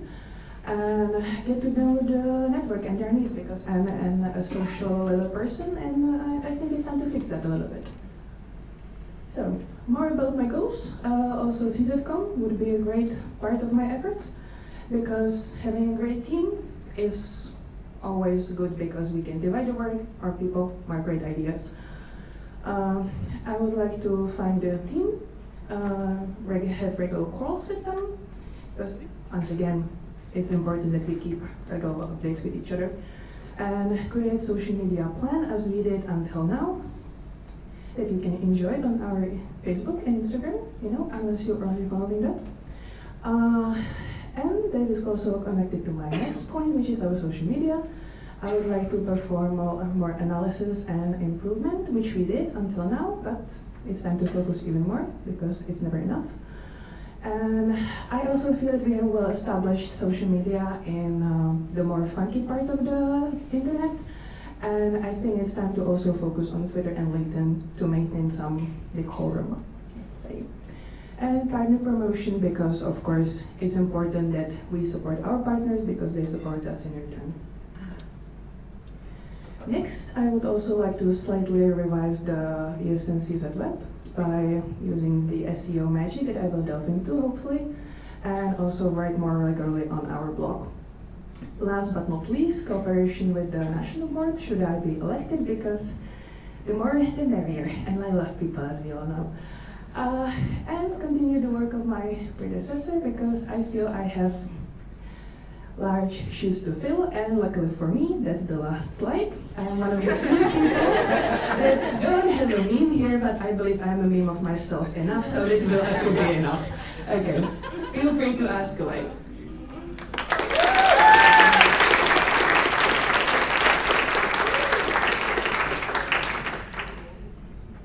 Thank you very much. Okay, I'm ready, and let's open the speakers list. Are there any questions? Yes, Mishka, Adele, here we go. Yes. Okay. Mishka, yes, and Caesar. Thank you, Kate, for your presentation. I really liked it. And my first question is about the cooperation between you, Comcom, and International Communication Manager. So how would you envision this cooperation in terms of section using Comcom's help as well as the Secretariat or eventually the communication herself? Yes, I believe, I'm not sure how many people actually are aware of that, but anyone can ask for help of the international board, should they be struggling in some regard, and I would like to remind people of that, and forward all of these concerns that should be voiced to me that the international level could possibly solve. Thank you very much. Adele? Adele Wilson, CZ. Okay, thank you very much for your presentation. My first question, I have only three, don't worry. My first question is about the international level, because recently you have participated in the General Assembly. How do you feel about this experience, and how would you bring international level closer to the local level through your position? Okay. How did I feel about this experience? It was very enriching. I took some inspiration from the communication that was presented there. So in that regard, I feel I can visit these events and learn from the best practices and help it forward to the section. And also encourage them to participate more, because I can report as much as I want, but it's best that they experience it themselves. Yes, thank you very much. Then we have, sorry, I don't know the name. Then we have Lukáš, then Adele number 2, then we have Mishka. Okay, hey, I'm Valerie from ESN Brno, and my question is about social media. I like that you want to work on LinkedIn and Twitter, but I don't think that funky part of our social media is now enough, because we can see that the social medias are changing really quick, and I would want to ask about the videos, Reels and TikToks. How do you plan to work on that, because it's like the most important part of social media right now? Thank you for the question. We all know my enthusiasm about TikTok. If I got 50 crowns for every time somebody's gonna ask me about TikTok, I would be a very big woman. Anyway, I believe my answer is going to be the same as I voiced at the local level when I was asked about it. Yes, I do believe that videos are receiving a lot of attention, and of course it would be great to invest into this type of content, invest more time. But also it's very time consuming and demanding, and unless I will find someone who will invest actual time into this and will be enthusiastic about that, I feel pushing it too much would not be beneficial. Thank you very much. And now we have Lukáš, then Adel number 2, Miška. Hello, Lukáš, ESNCZ. Last year we introduced the margin on the merchandise for international students for the first time in our budget. I would like to ask you what is your opinion in general on merchandise as a source of income for ESNCZ, and if you think there is some room for improvements or for the development in current state. Okay, about the margin, I believe it can be a good and stable source of income, but it has to be marketed to a good target group to be successful. So that's my opinion on that. Then it's going to be successful. And if anything could be improved, I can't think of anything right now, but it's a point to think about. Thank you. Thank you very much. Adel, Miška, Adam, and then Adel number 3. Adel, ESNCZ. Kate, why is it important that every section in our organization implements the visual identity of ESN? I'm gonna get really unpopular really quickly. Anyway, I believe that together we are stronger, visually and physically, and I believe that if we are going to maintain visual identity well, and everybody is going to participate, then it's only going to be to our benefit, because if people aren't going to recognize us in a public space, then it leaves a large empty space in, let's say, our ways of communicating, really. Because then if we are recognized by relevant target groups, relevant people, and most importantly, relevant partners.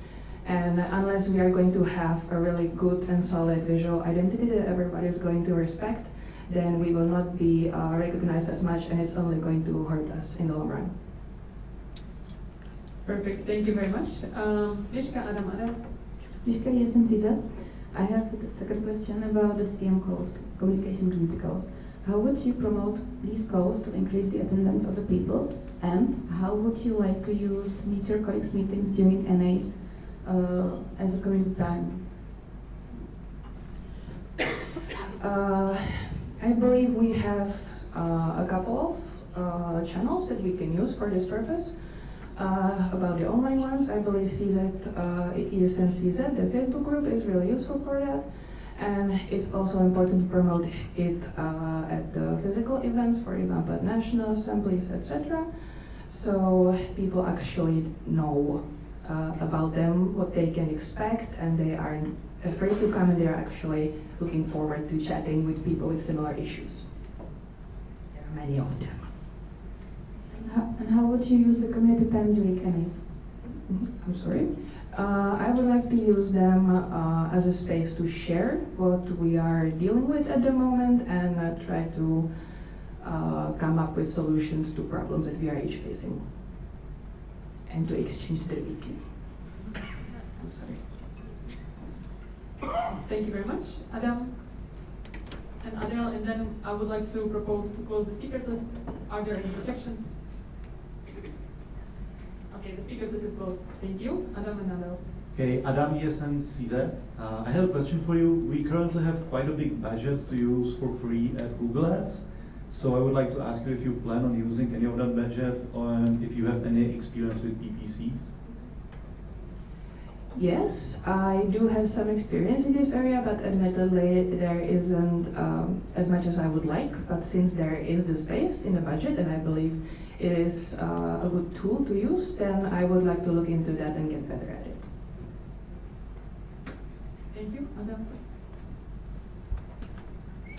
Thank you, Adel ESNCZ. My last question, hopefully a funky one, because apparently many people think that ESNCZ already has a mascot, but Chinchilla is not a mascot of ESNCZ. Have you already thought about maybe making a new mascot for ESNCZ? Not? Who should it be? Actually, I already received this question at the sessions yesterday, and somebody proposed a sheep to me. I'm not sure.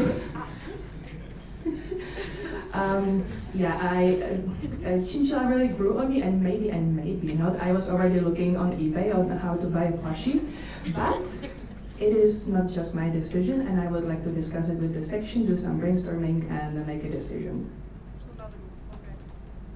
Cool. Thank you very much. And that's it. Thank you very much, Kate, for your presentation.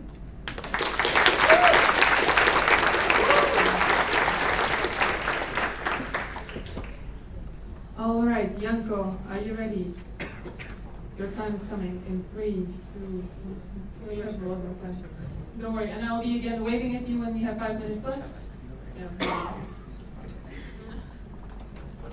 I'll be waving at you when you have 5 minutes. Oh, 2 minutes left. Sorry.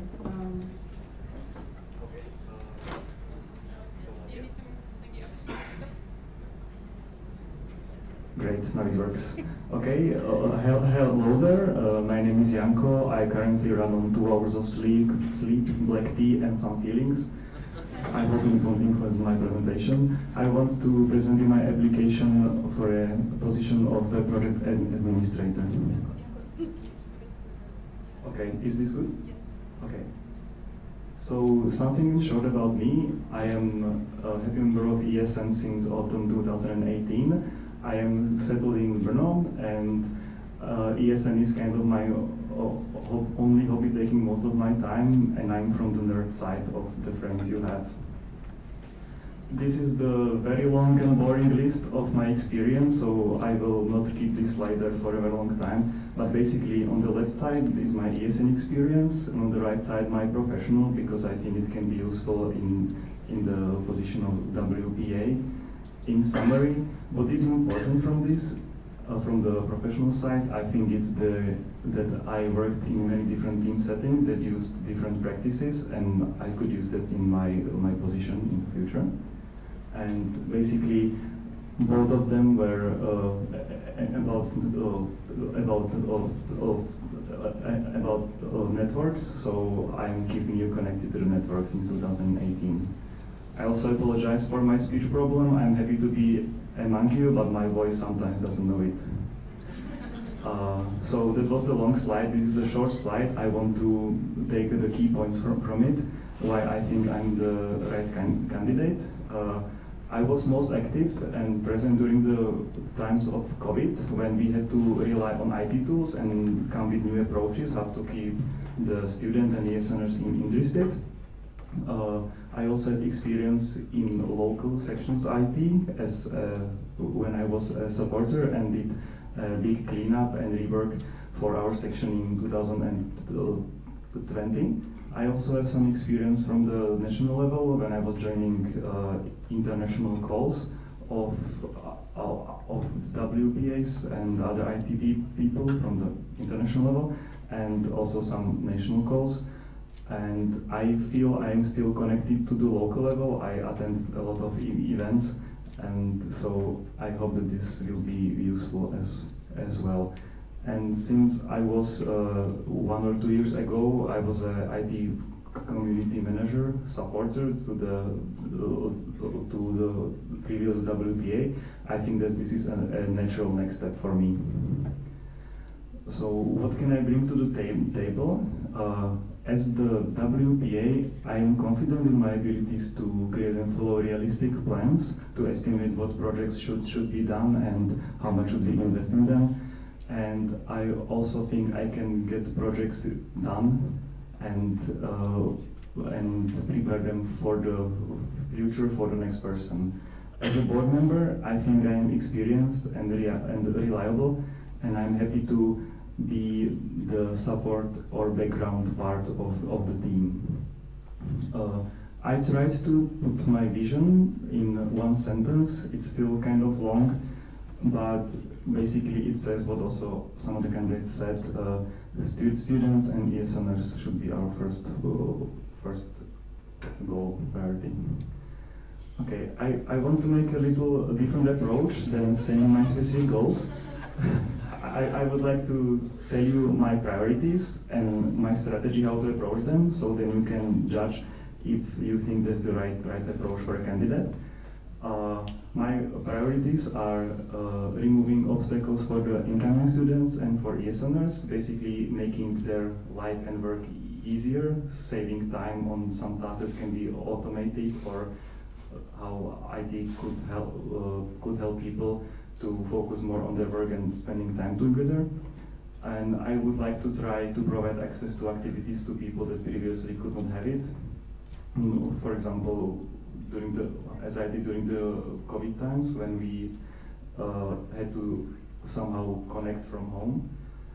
And I would like everyone to enable them participate in ESN the way they want to.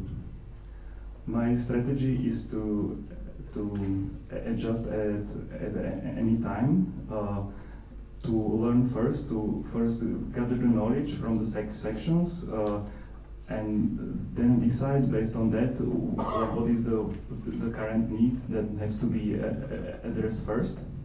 I also want to establish the flow of knowledge between the international level and local level, so I can share the knowledge, but in a sense that sharing as in engaging in individuals that have the knowledge. And make it sustainable. Sustainable in IT for me means that when I leave some project, and someone else comes after me, they don't have to repeat the same things, or they don't have to spend a lot of time learning how to do it. That what I want projects that are after me to be ready to go. Yeah, but I will still put some specific things because I cannot leave it empty.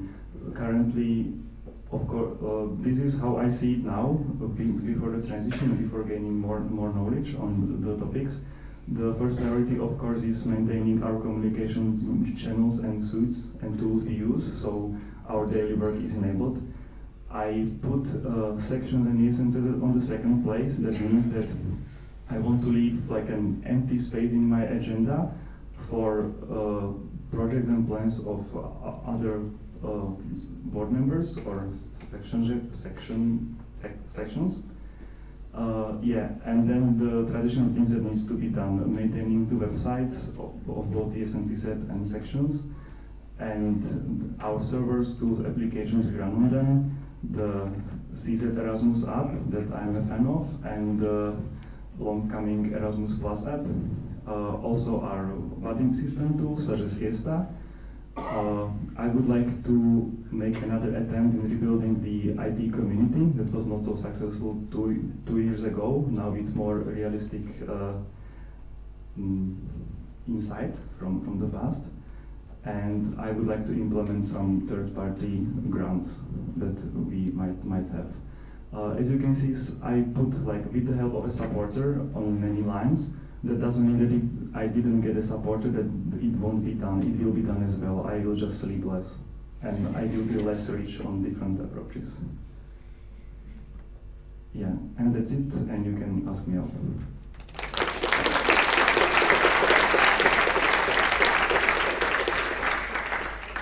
Thank you very much for your presentation. Hereby I would like to open the speakers list. Yes, there we go. Stepanka, wow.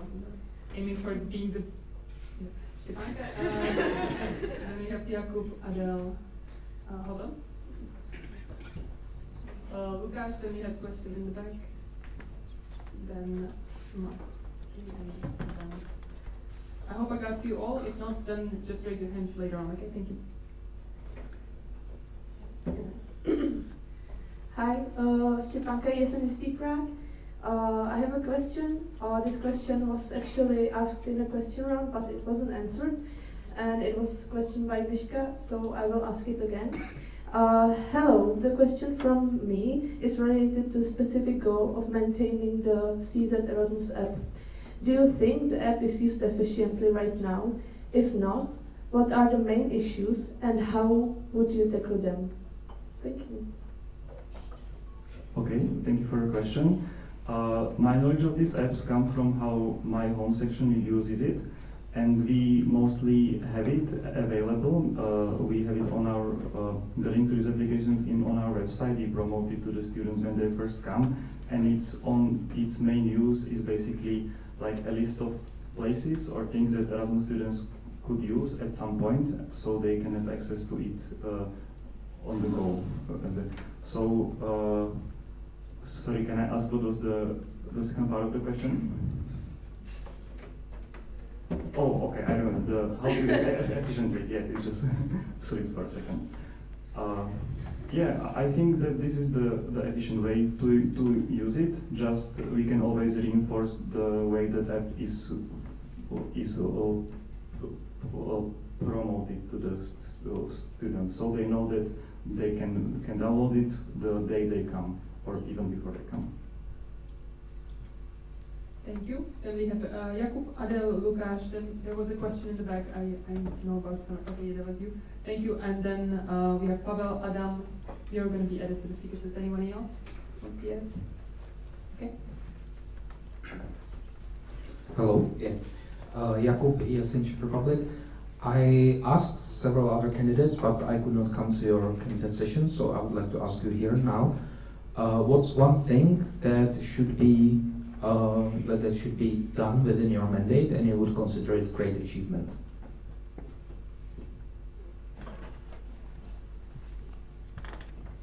Okay, I will again use the approach. First thing that appeared in my mind, that there are some things that are considered as like a good standard for websites, for example, that when you first open them, you look and you see like, okay, like this is a website of an organization I can trust. And so, for example, this. To be more specific, for example, all websites should have certificates, or all should have BIM and follow BIM and like this. Thank you very much. Adel and Lukáš. Adel, ESN thank you very much for your presentation. My first question is related to one of your answers in the question round, because you mentioned there that you have actually never worked with a stakeholder of ESN, but I believe you have, and you have worked with many of them. So my question is, who is the most important stakeholder of ESN?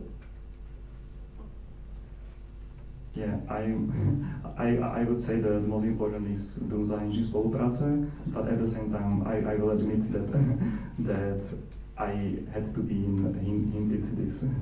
So. It's a reaction. Yeah. Okay, we have a reaction. International students are our most important stakeholder. Oops. Thank you, Lukáš. Lukáš, ESN. In the presentation you mentioned third-party grants. Would you elaborate on that shortly? Is that specifically like IT grants or in general? Yes, there is one specific grant that I learned about from Adam during my call with him when I was preparing for the candidacy. I put the text not very specific because I didn't know all the details. I didn't want to include the details that would be wrong. But I believe that it's the same grant that we heard during Kate's presentation, and it's about the advertisement. Thank you very much. Then you had a question over there. If you could bring the mic there. Thank you very much. Then we have Pavel, Adam, Joe. Who else? Adel one more time. Anybody else? Hello, Patrick from ESN VUT. You mentioned that you want to help to overcome obstacles of ESN members and Erasmus students. So I'm wondering if you already know, or what do you think is the biggest technical obstacles for us? Okay, completely honest, I think I cannot answer this because I don't know what are the obstacles of each of the section, and that's why I was careful to leave in my plans the empty space that I can fill with these obstacles after I learn them. Okay, thank you. Thank you, Pavel.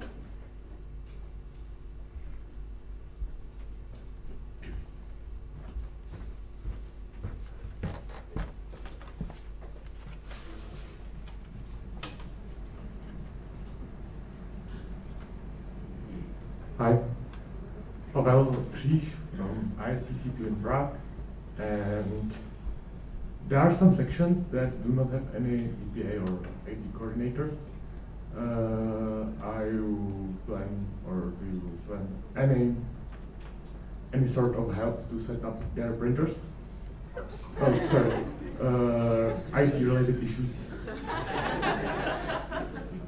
Okay, we found the biggest obstacle is actually this, and yeah, it's pretty serious problem. I think even when I was the community manager 2 years ago, we could not find like at least one IT representative for each section. And yes, that's the second line of my current specific plans list to provide this kind of support to the sections. Of course, like in a reasonable way. I will not like travel to your office to plug the cable, but I will respond to message very quickly. Thank you very much. Adam, Joe, Adel 2 and Adel 3, and I will put Kuba in between Adel.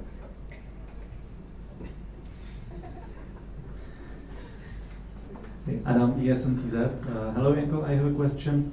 Do you have any contingency plan in case the position of server admin is vacant? Yeah, as I said before, it's my responsibility, so contingency plans that I will not sleep and do the job. But I will try to look very hard to find one. Thank you. So there was Adam, Joe. Joe, ESN Brno. Hi, Janko. My question is, from your point of view, try to explain in one sentence for the basic users, basic members, why it's important to have the web services, web systems, and all the IT in sections maintained and serviced and clear and updated. Yeah, this is actually easy. There is easy way to explain this. If we don't maintain services, we will pay for it later with time. So this is the technical debt, and it's always good to work on things continuously, keep them maintained, documented, and clean, because then the successors of people that work with it would have much harder time of using them. Great, thank you, Adel, Jakob and Adel. Are there any more questions? Does anybody want to ask anything? I propose to close the speakers list. Are there any objections? Yes, you have 2 questions. There are no objections, so thereby I close the speakers list. Thank you. Adel ESNCZ. My second question is about the involvement of WPA position in terms of cooperation and partnership with the national agency. Where do you see space for improvement, and would you like to get more involved? How? I cannot answer about the space for improvement because I don't know how this cooperation looks like. So there's one thing that I have to see first. What came to my mind is that with cooperation with the agency, I want to come as a reliable person or a mandate, so they know, like, okay, when I'm communicating with the person behind this email, I know that I will get the support I need, and the cooperation will be good. I don't know if this is the answer. Thank you, Jakub, and then Adam.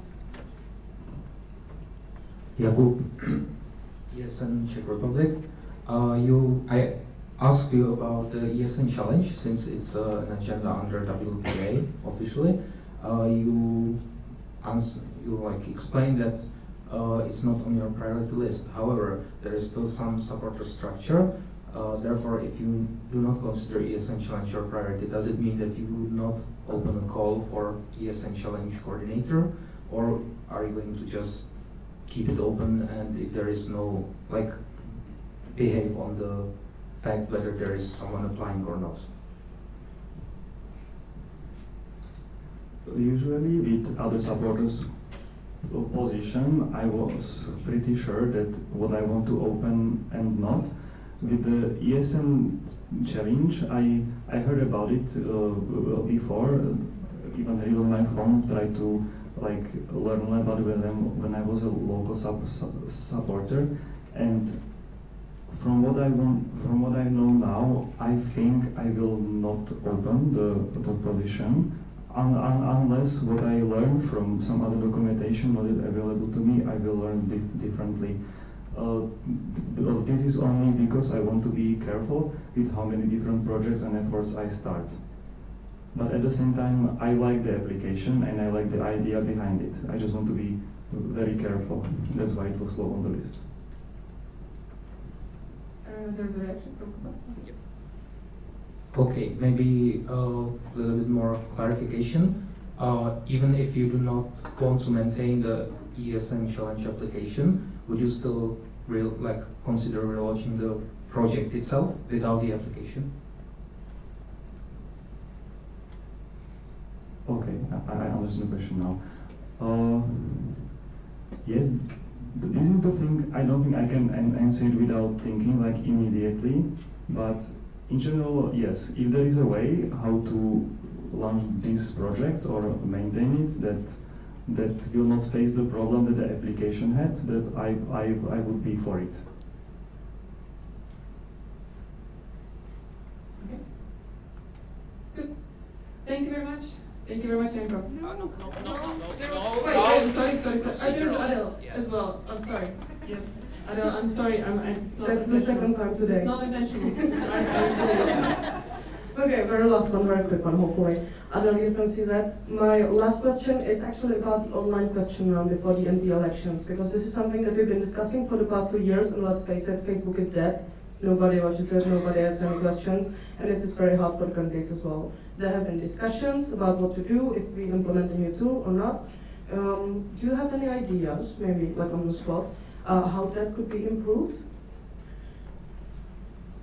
I don't have on the spot idea. I would have to research the tools, but yeah, I'm definitely in for leaving the Facebook.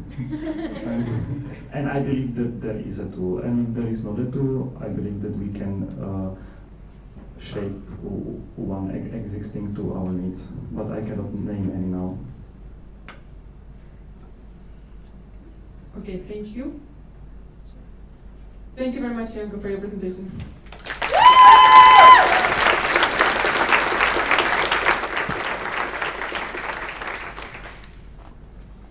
All right, so that was that part of the agenda that we all were looking for. I mean, yes, of course, candidacy, but now institutional partnership updates. This is what we've been all waiting for this whole National Assembly. Adele, would you like to present our story?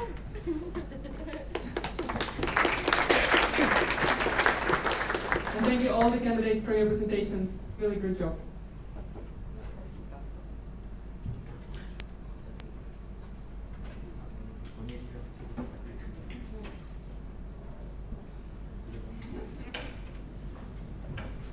Wonderful. Can you hear me well? Yes? Beautiful. Okay, beautiful people. So the candidacies are over. Hello, Toma. I'm glad you're not sleeping. Very nice. So I'm here to give you a very quick update about the institutional partnerships that we have, because, I mean, we are behind the agenda, so this will be very quick. When it comes to the national agency, everybody knows Dům zahraniční spolupráce, right? Everybody knows we have a great support for the sections and for the national level. Yay, wonderful. So, what have you been working on in the past 2 months? Basically, we have been finishing the action plan for this year. Then we have been, they have helped us so much with the organization of the national round of the Erasmus Games. Then Europe Day, 9th of May, so we just celebrated that. The national agency had a great event at Strelský ostrov in Prague, and we were also kind of involved, we helped a little bit. And then Study in the Czech Republic is still organizing these meetups for the international alumni in order to create international ambassadors. And we have helped with some of the meetups as well. The last one actually took place this week, and it was for the students from Sweden. And yeah, we already received an invitation to take part in the very special part of Colors of Ostrava. And of course, we are preparing very intensively, let's say, for the presidency of the Czech Republic in the Council of the European Union. Now, a very quick reminder about the financial support. The semester is slowly coming to its end, and it means that it's time for invoices and reports, people. Our favorite part, isn't it? So I do hope that you have managed to organize a lot of events this semester. We have a lot of money that we need to use, which is, I mean, that's beautiful, right? If I say this in ESN, we have a lot of money we need to use, so let's do it. So I would just like to remind you to keep the table updated, all of you, please, because if you decide to elect my potential successor, this will not be my job anymore, so please help her a little bit, okay? So please start writing your reports, start getting your invoices and all the receipts, because we need to close the spring semester by mid of June. And the invoicing needs to be done by the first half of July, so that you will get your money in the middle of summer, let's say. Then the events calendars. As you know, the national agency is willing to promote our local activities a lot more, which is great. Like literally, there's no other country that has this privilege, and we should really use it. So please, if you can, share with us your events calendars, at least for the autumn semester, because it is very important, and VZS could actually promote our activities a lot more. So let's showcase what we do, all the amazing work, a lot more. Then Erasmus Days, we already have the date for this year, so this will take place in October, and you can already start brainstorming about your activities. Then Czech Council of Children and Youth, we have had a couple of foreign commission meetings. Then I'm going to participate in Ceny Přístav. You can ask me about it later at the end of May. And also we have started discussions regarding the national policies behind the youth work and recognition. Then about the presidency of the Czech Republic, it starts in July already, and like I said previously, this is a very special year for us because it's the year of youth, European Year of Youth, and we also are going to have the presidency. That means that this is a very special moment for all of us to get in touch with the universities, to get in touch with all the institutions that we cooperate with, and tell them, like, hey, we do this, and it is freaking amazing. We want you to show it more. Be it the party, be it the social inclusion activity, be it anything. We need to show what we do more towards the external world, so that we get also more appreciation. And this is the perfect moment for it. Okay. Now, regarding the other partners, here's just a quick list.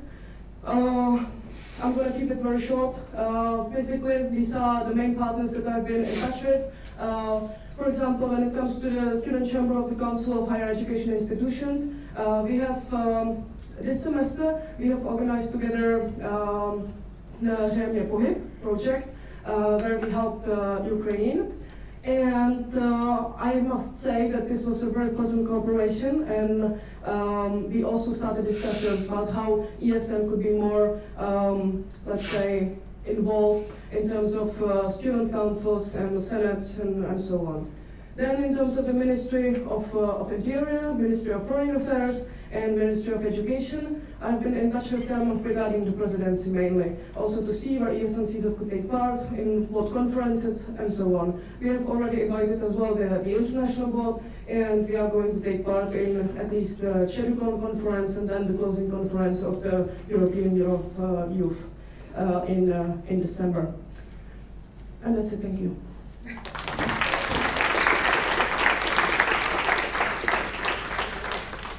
All right, there is a bit of time for the questions. I'm hereby opening the speakers list. Are there any questions to Adele? Yes, there is one from Pavel.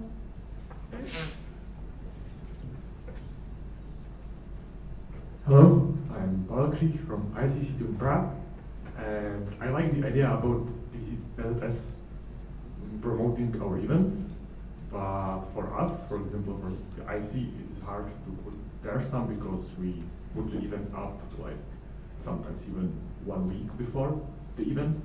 Would be the DZS willing to promote some past events in a sort of a way that, oh, there's this organization that does these cool events? Yes, of course. I mean, DZS is not going to promote the events like beforehand. No, they want to share the report, some of the photos from the events and so on. So even if you let us know, like, hey, we're organizing this huge event, for example, the orientation week, and we have a very special program during that event, you send us a few photos, you tell us like 3 weeks in advance, we share it with the national agency, and they will have enough time to promote it afterwards. Yes, was that the reaction or another question? Okay, I'll take this one. Is it okay to, we are just now, this semester, filling the activities, yes and rock. Is it enough to just put it there? It's not. Okay, Richard? Oh wow. Yes, and Veronica has a question afterwards.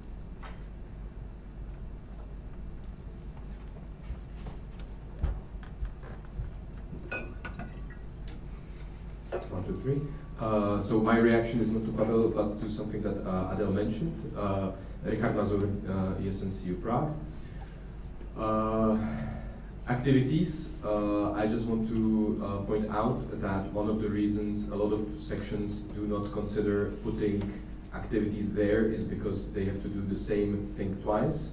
They have to put it into the activities, but they also have to put it somewhere internally because you cannot access the information easily from activities. So I would just like to give you a heads up that this will probably change in the future, in the near future.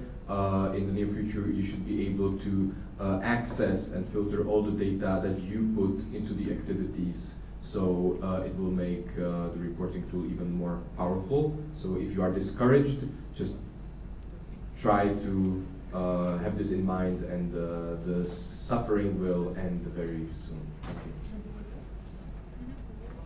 Okay, so the thing, just to explain very quickly, activities, that is something that we have in ESN, and DZS actually supports it a lot. It's the perfect reporting tool that we have, and we of course need to use it more. That's also one of the reasons why it is one of the conditions to get the financial support. But it is not enough to fill in the report in activities, because if DZS is to promote our local events, we would need to write, I don't know, a couple of sentences to describe the event, what happened, and it is not the same thing as the report. And also sharing the photos, because many people do not usually upload it to activities, so there's a slight difference. But it shouldn't give you more work, it's just to promote you more. Thank you very much. Then was Veronica. I would like to propose to close the speakers list. Are there any objections? No objections, speakers list is closed. Thank you. Veronica, ESNUP Olomouc. I have a question about participation at Colors of Ostrava. Is there going to be like a working group as it was like for Festival of International Education, or like what is going to be the concept behind it? Thank you.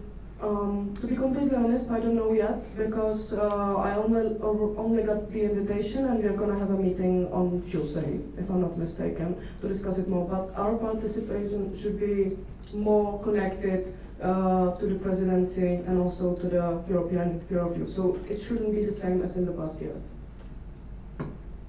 Alrighty, thank you very much, Adele, for your presentation.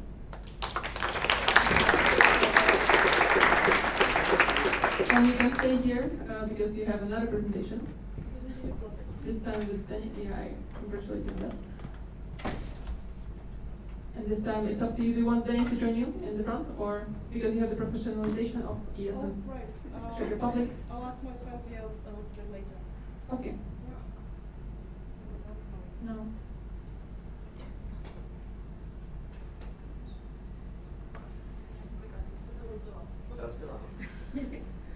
Okay, so I'm gonna continue. Now, our favorite topic, my favorite topic definitely, professionalization of ESN Czech Republic. So this presentation is just to give you some updates, but also a little bit of background, because I believe that there are some things that need to be stressed a bit more. So, what does it not mean to be professional? You may have seen this slide in some of the past National Assemblies. So, just to remind you, it definitely doesn't mean that once we go fully professional, everything will be perfect, everything will be rainbows and unicorns, because it will not. It also doesn't mean that we will only be wearing suits and no ESM t-shirts. It doesn't mean that we will cancel the section drinks. It doesn't mean that we will get money for volunteering. But what it means is that professionalization is a very natural evolution of our organization. It is something that happens in all the other organizations as well, and it is time for us to finally take a step forward and do something about it as well. Because it is Scout, it is the Red Cross, all these organizations already went professional in terms of the Secretariat. So what it could mean for us as well is less bureaucracy and more international students, which is something that the National Board has been dealing with for the past years. We do not want to reinvent the wheel every year with every new National Board. We do not want to repeat the same mistakes, and we do see ourselves, and I see you all as the most important stakeholder, not only for our universities and students, but also for other institutions. So, professionalization, very easily described, can be seen as improvement of status and also improvement of our capacity, of all the members of the human capital, and also in many other fields. It is not only the Secretariat, not only the office, not the interns, but there are so many things we need to consider when we talk about professionalization. So it's the structure, it's the workload, it's, everything we do in ESN. So just like I said, these are just a couple of examples of the organizations that already went professional many years ago, and we are kind of in ESN, we have the scheme that kind of follows their example. And yeah, this is a very important slide, because if we want to keep on improving the work for international students, we should equip ourselves with the means that make it possible. So please keep this in mind, because this is extremely important for all of us. And what does it actually bring to ESN-CZ? So, for example, the direct influence on decision making related to mobility. You already know that ESN in general is a big and important partner of the European Commission and the Parliament, and they actually want to hear our opinion, be it the creation of the new Erasmus Plus program or other policies. We are an important stakeholder, and we need to have a more direct influence on that. We could also get more funding. We could get the expertise in necessary fields, which is something that we are missing. We could get more recognition for all we do. And some of the things that, for example, the Secretariat, not here for the MB to have more space, but we need the Secretariat in order to help all of you and to make and to do your activities better, to equip you with what is necessary in order to provide international students even better services. So by now, it's not now. I've been focusing on this for the past 2 years, and we've been officially going professional since 2017. And it is also part of the strategic plan that we will finish in the upcoming year. During COVID, we actually had a lot of time, luckily. This was one of the advantages to focus on this topic a little bit more. And it is also a huge priority for ESN International for many reasons. And like I said previously, this is the natural development of the network. And simply, we grow more, our activities are more ambitious, our projects are more ambitious, we do get more and more funding, and we do not have the capacity. Especially after COVID, it is so visible that it is slowing us down, and we need to create this extra capacity. So, what have we done so far in the past 2 years? We have worked a lot on the financial sustainability, be it for the ESN card margin or the merchandise and so on, membership fees.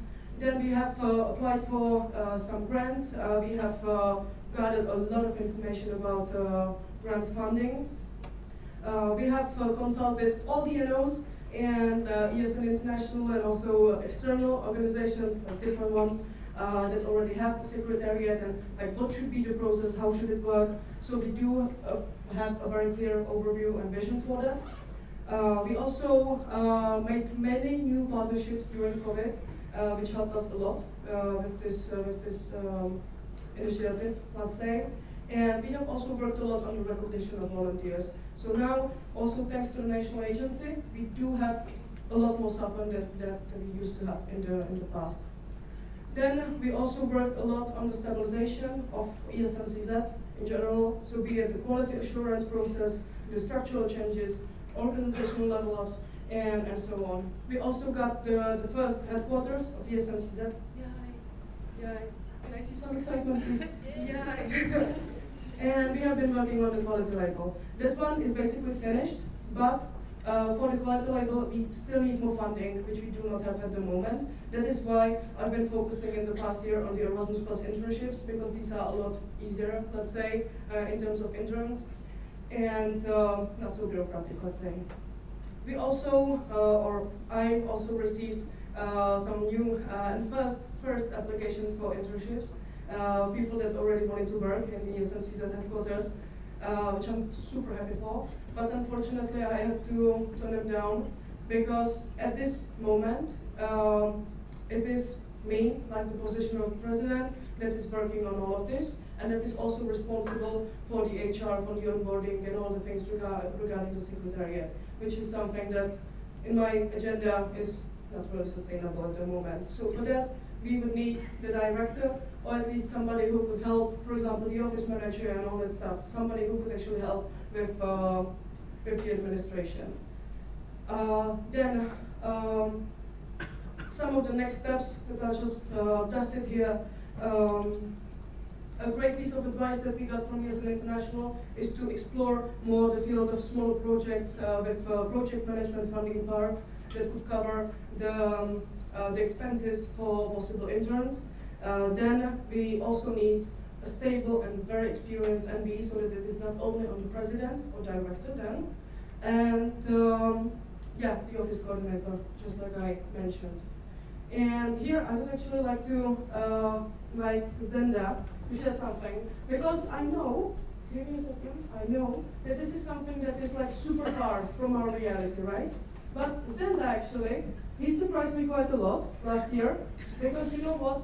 He worked in the secretariat of ESN Italy, and this beautiful, handsome man, he didn't even tell us. So it's time for him to tell us a little bit more about his experience in ESN Italy.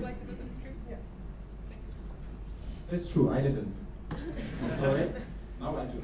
Because actually, this is kind of info show. I'll try to keep it short, but now here I go. Hello, stream. So actually, now it's good. It's perfect. Actually, because in Portugal, she was like, "Oh my God, Zenda, you didn't tell me that you were in Italy and you were doing the work in the office." I was like, "Yeah, I did that." And so because I didn't find it interested, and I didn't find it like to be that excited to be telling you about, but she was like, "Let's do it," and I was like, "Yeah, okay, let's do it then."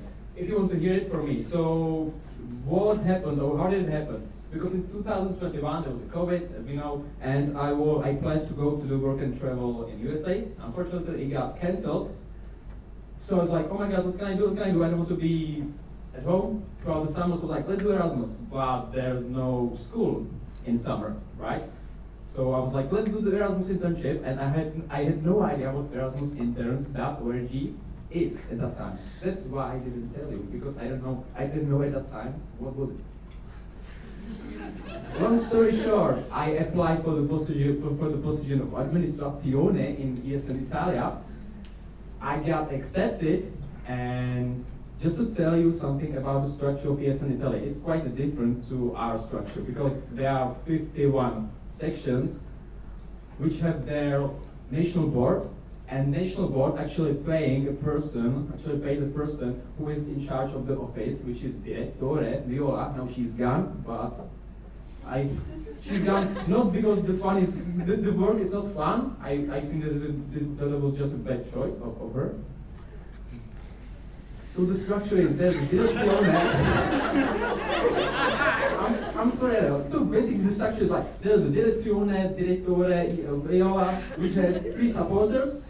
That's the office, and then there's a national board, and then there's a local section. So it's a different to us. And what did I do at that position? Do you want me to tell you? Okay, cool, yeah, because I know, I remember. Actually, I was doing the administration stuff, which is not fun.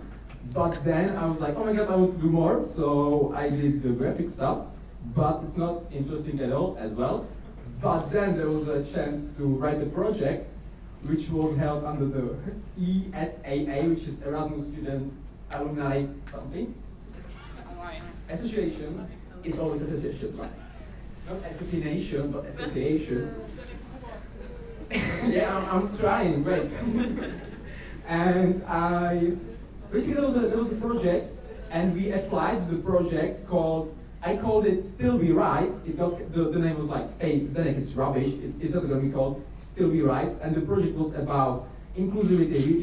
You're still talking about the diversity, inclusivity, and that kind of stuff. But actually, I actually did a project on that because there was a refugee crisis in 2021 in Syria because the USA, of course, USA army left from Syria, and there was a big problem, and the Syrian refugees were coming to Europe, and we're like, oh my god, what can we do, how can we help them? And we helped the students, and we helped the young kids, and basically the plan of the project was how can we help them, how can we manage to get them to school in Italy and throughout the whole Europe.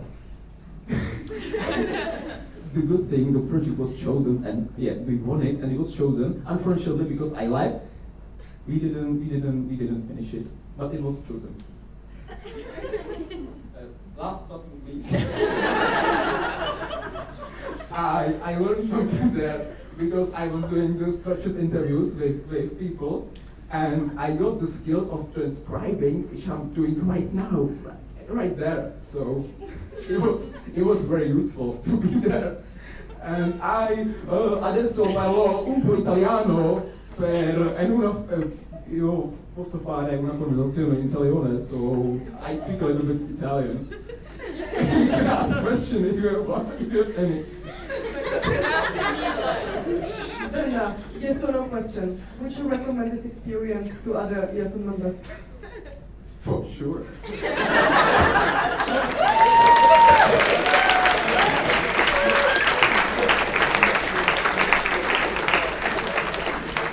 Thank you, Linda, for the TED talk. I loved it. And that's it. That's it. Thank you very much for your attention.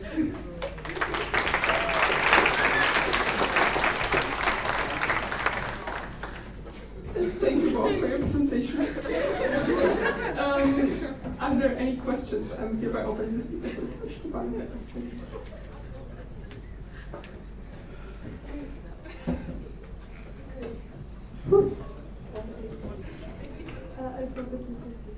Hi, Stepanka, ESN Prague. I have a question about the ESN office.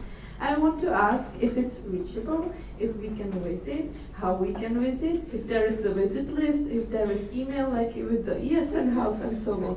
I really want to go there. I want to use it as the working place, meeting place with other ESNs, but I don't know how to reach it, so I would love to ask about this. Amazing question, Stepanka, because I know that I promised you all like open doors events in the ESN office. The thing is, it's not that amazing. The best thing about the office is the terrace with the views of the castle, right? But we didn't really want to invite anyone until very recently, like until 2 weeks ago, a week ago, because we really needed to get the coffee machine. And like, if there's no coffee machine, we cannot invite anyone. No, but we do have that. And next to ESN Prague, we finally have the coffee machine. So now, yes, you can visit. Please. How? And where? You tell us. You tell us, we make a date, we go on a date to the ESN office. Okay, if I may propose, Adel, could you text the address and how to approach you with visiting in the chat, with the Telegram chat? I will, but don't throw tomatoes in our windows, okay? No tomatoes in the windows, I think it's understood. Okay, let's move on. We had a question somewhere there. Yes, you.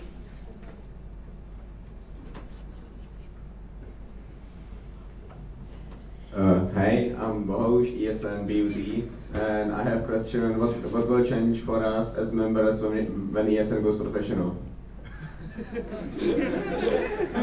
Excuse me, I think this question was answered in the first 2 slides of the presentation. Thank you very much. Kacper?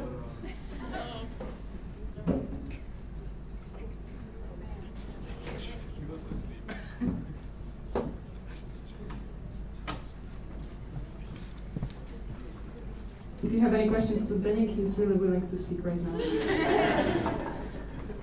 Hi, Kacper is in Poland. It's very cool that you are starting such a process.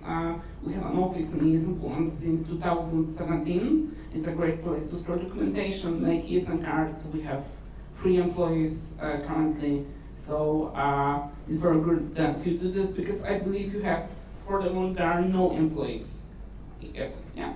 So it's very cool because it usually saves a lot of administrative tasks from the board.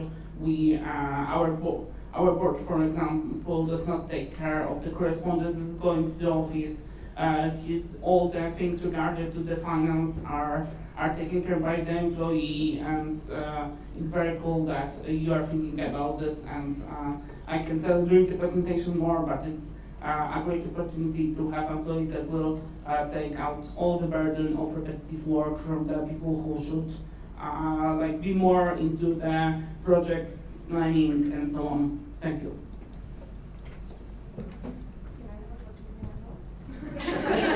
Sure. Yes. So, I would like to ask myself, what happens if the new MB is not in Prague? What do we do with the office? Is it a burden? Are we too much centralized?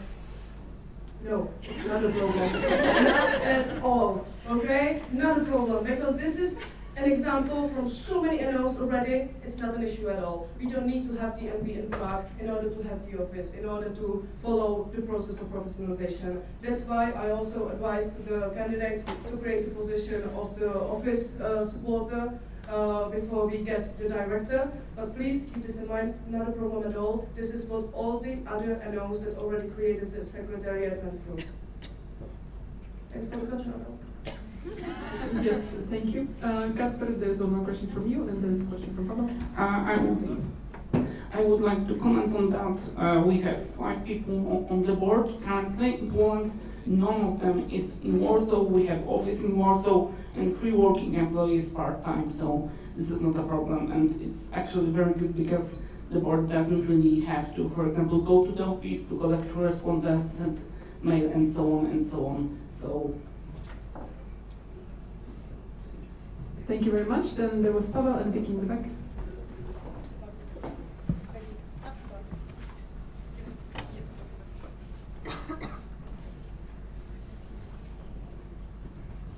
Hello, Folklore from ICC2 in Prague. You stated that there is the long-term plan to the year 2023, and it's currently finishing because it started in 2017. Are there already some ideas what will be happening after the year 2023, after everything that is in the current plan is implemented? Another beautiful question. So actually, when we were creating the strategic plan, the current one, it was me who put the professionalization point there. And I already said it 2 years ago, and I'm going to repeat it a million times. This is a very long run, like really. We cannot do this in only 3 years. What I try to do during my mandate is kick off the process, get as much information as possible, and also get the network ready for this.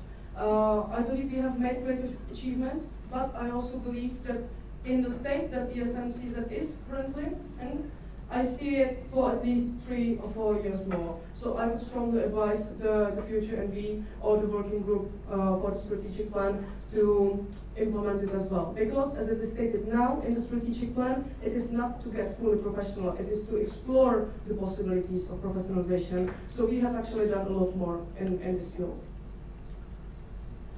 Perfect. Vicky, and then Barbie.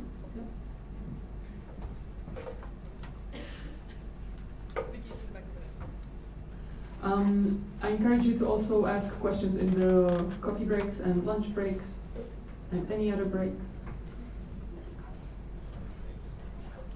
Hi, Vicky, Aluna. One of your bullet points in your presentation mentioned that with professionalism there should be less bureaucracy and more international students. And I can kind of see your point from your president's perspective or from the ESNCZ perspective.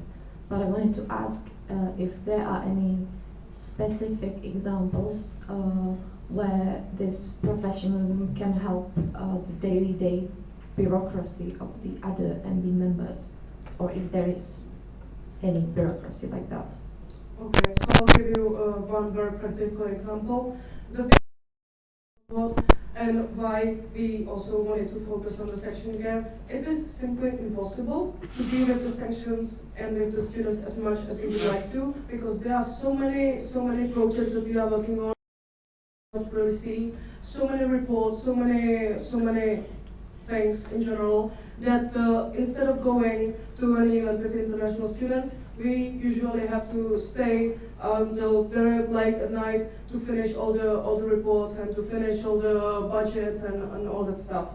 And also another important thing is that the new NB members usually do not have experience with all this, be it writing of the grants and the reporting of such things. For example, for the financial support from DZS, I usually have to match every activity that you write down. I have to match it with the strategic plan of the Ministry of Education and explain why your weekend-long team building is amazing for Ministry of Education. So that also takes me a lot of time. So yeah, this is the bureaucratic burden that could be avoided if we have somebody for that, who also has the experience and doesn't have to learn it from zero. Thank you very much. Then you have Barbie over there. No, you're covered. Perfect. Then that's it. I propose to close the speakers list. And are there any objections? Speakers list is closed. Adel, thank you very much for your presentation. And you can also ask questions in the coffee break.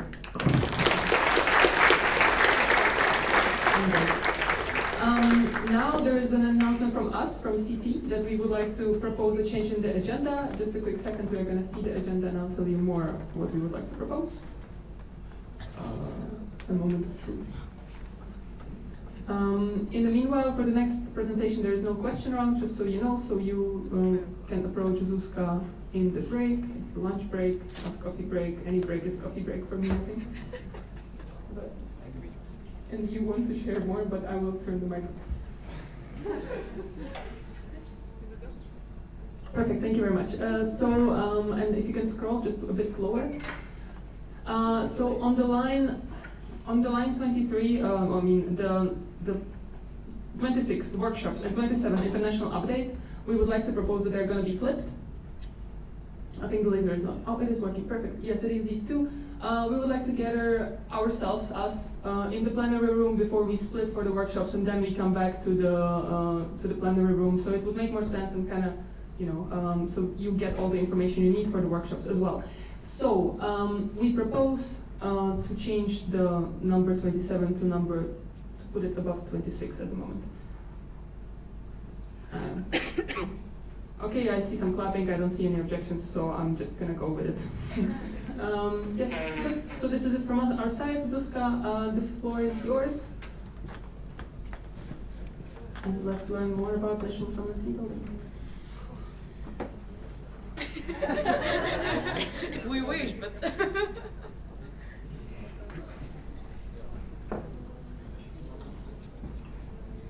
Okay, hello again, I missed you.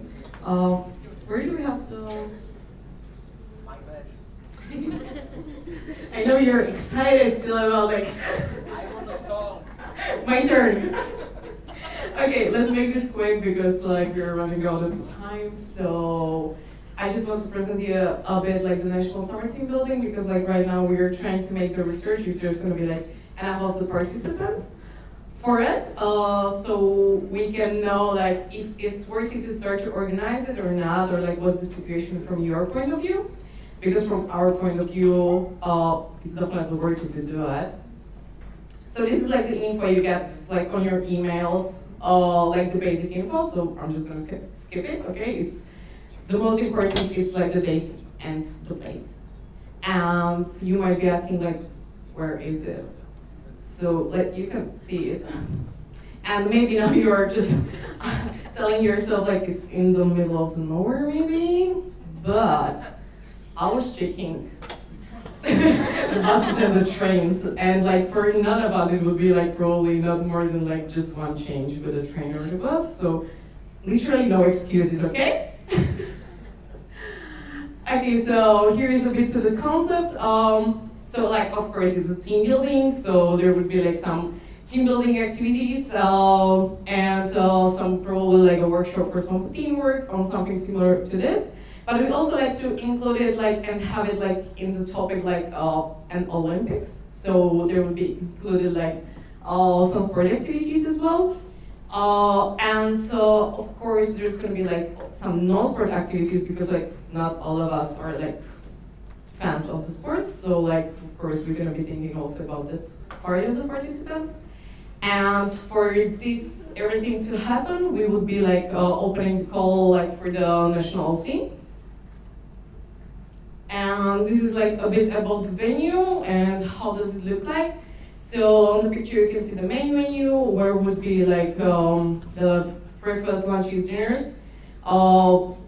There is like a lot of places for accommodation. Like we planned for 70 people, but it's possible more or less.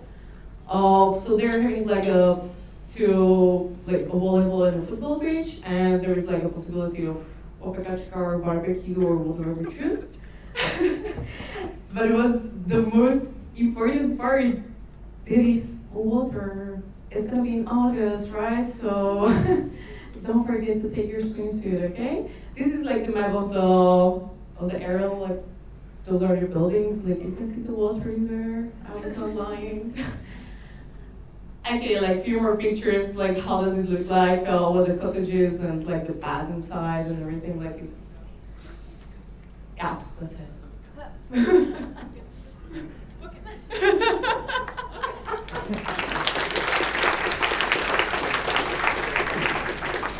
Thank you, Zuzka, for your presentation. In case you have any questions, contact her privately. Now Adele Hody from the OC, if you want to share with us a bit more about the picture time and lunch, because it is a bit extraordinary. Yes, so right now we'll go take a photo. Misha will tell you a bit more about that in a bit. And after that we'll go for a lunch. There is a slight change, so it will be in the place where we had the barbecue before, which means next to the building A1 and the canteen. So they will bring the food for us there. There will be the dishes as well, but bring your cups and also change if you want to buy some wine, which should be brought there, I'm sorry. And yeah, I think that's it. So you can then, after the photo, go there and we'll have the food there. So don't go to the restaurants, it's closer now. And now the info for the photo. So regarding the photo, we will do 2 photos. We will be taking the photo in the second floor. There is a big terrace. The first photo will be this heart-shaped photo. There are going to be pines on the ground, shishki. So you will stand next to your shishka.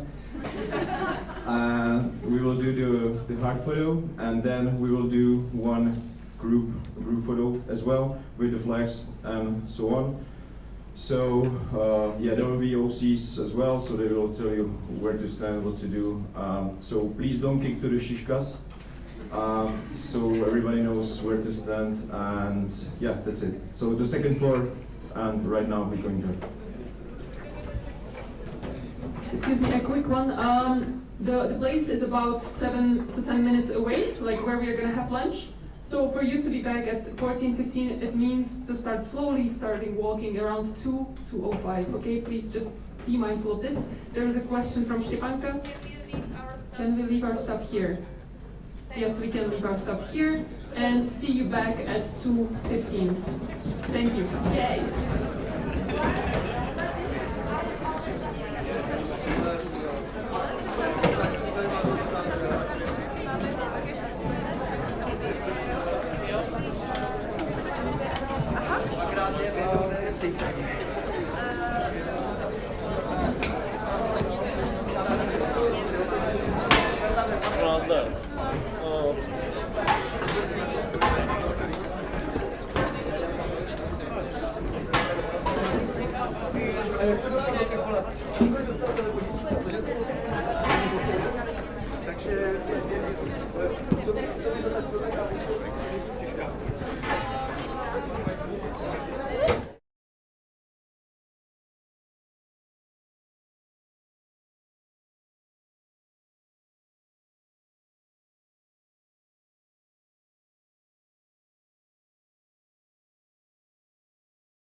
few minutes ago, but now it's more intense time. And by the way, speaking of mentoring and how ESN Czech Republic is doing a great job in mentoring, Štěpánka and I, we actually were mentor and mentee like a year ago, and this is kind of the connection that we've got, and this is why we were singing together here, part of the reason. So, yeah, here we go. quick announcement. And add. So next time you can join, feel free. It's a good thing to do. Alrighty, right now we have the one presentation in front of us, then we're going to have workshops, and then we will proceed presentations of countries that are visiting us here, which is actually super dope to get to know how other people do their things. So I really encourage you to be very active when they present. Hello. So now we are here with the international update. Adele, are you ready? Are you prepared? I'm looking. Yeah? Okay. Yeah, I know, but the Adele and Luki. Okay, let's welcome them.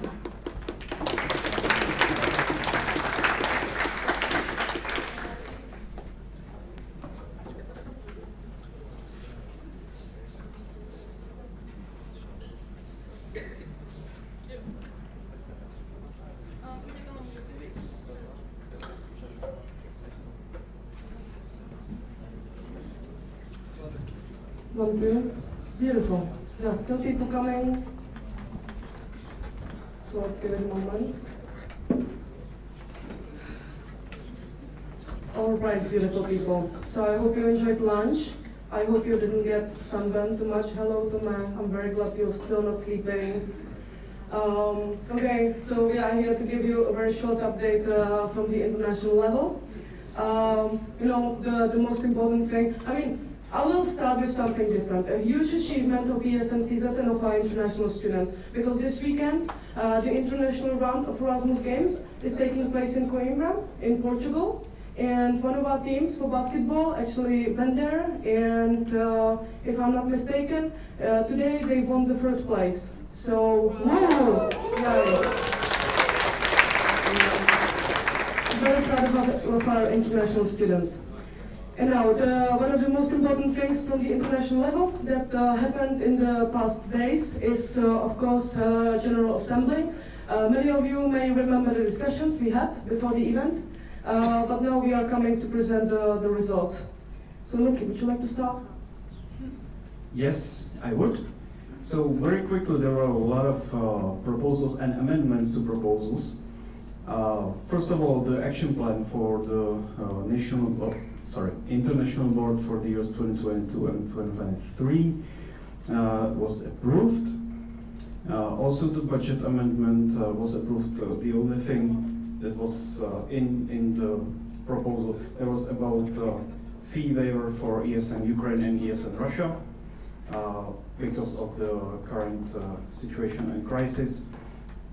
Also, all amendments to the events policy paper of ESN International were accepted, except one, which was basically abolishing the seasonal trainings from the EPP. Also, all those support structure guidelines, thank you, and statutes and standing orders proposals were also approved. Also, ESN Lithuania was moved from CEP, from our Central European Platform, to NEP, to Northern European Platform, which was on their request. I can pass. All right. I have a very quick question just to engage you a little bit after lunch. Can somebody very quickly explain what is an amendment? Maggie? Do you want my salad metaphor? Very fast. Very fast. It's, let's say, I was not ready for this. Thank you very much. Amendment is when you want to change something, but it's kind of set in stone, and you want to be like, yo, I would like to change it, but you need other people to approve it. So let's say, and if you have amendments to a proposal, then proposal is the salad, and then the amendments are the ingredients that you put in the salad, and then you approve the whole proposal together. Beautiful, beautiful. I just love the international level. Okay. So yeah, another quick question. What is a candidate section of ESN? Anyone? Thank you. No, I'm in the house. Yes, Pavel. Pavel, please tell. Screen. It's a question. It's a section that it's in the process of becoming a section. Beautiful, exactly.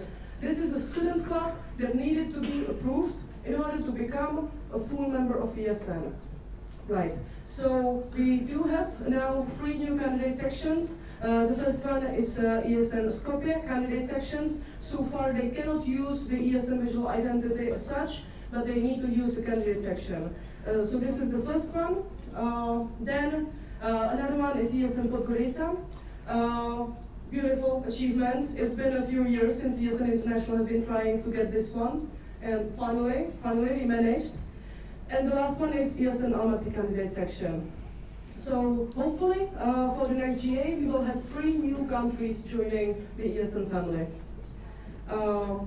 And then of course we also voted on the OCs of the upcoming events. And one of them was the General Assembly that is to happen next spring, and the OC from Portugal, ESN Minho, won the elections. Then Erasmus Generation Meeting. This was actually quite a drama. If you're interested, approach me later. But I'm very happy to tell you that our friends from ESN in the Netherlands have been approved as the OC of the upcoming Erasmus Generation Meeting. So next year we are going to Amsterdam. And yeah, also we have elected many new international bodies. Here you can see the people who are now part of the Audit Commission. Gernot from ESN Austria and Nils from ESN Switzerland. Then we have a new GA chairing team, which is a very important body. Love that. And Giovanni, former president of ESN Italy, actually the guy who told me that Zdenda was in the secretariat. So Giovanni is now the chair of the chairing team. Kaya from ESN Poland is the administrator, and Matteo, also from ESN Italy, is the GA secretary.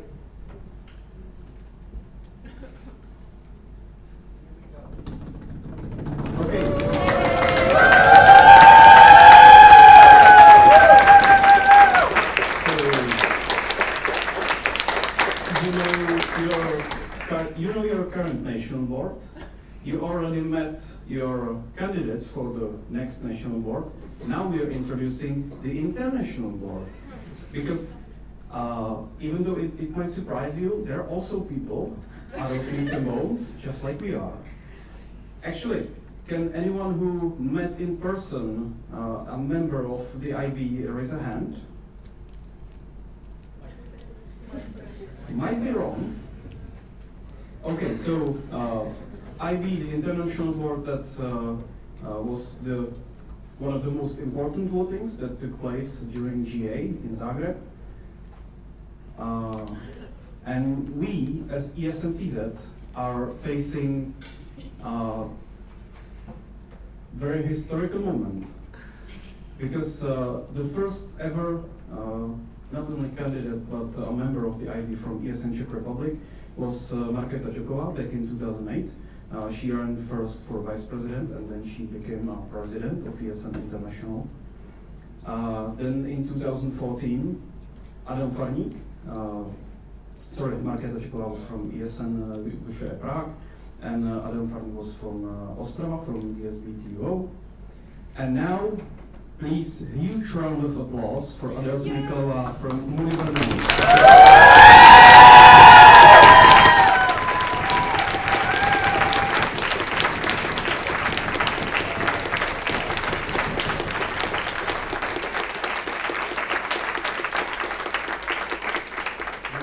He was elected as a vice president for network and development, training and development.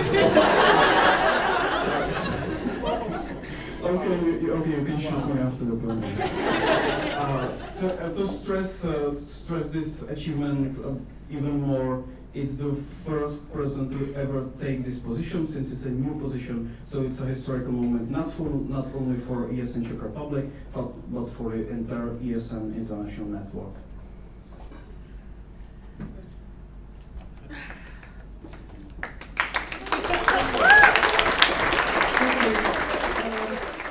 I love giving updates about my updates.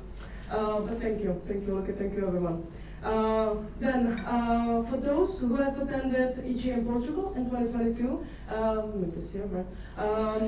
It's time for feedback. So if you haven't filled the feedback form yet, please do so, because I will also need it next year to prepare the content for Amsterdam very well. So please do me this favor and fill in the feedback form. It's very important. This event is very new. It was the very first edition of EGM, and we need to know how to improve it, how to make it just what you need.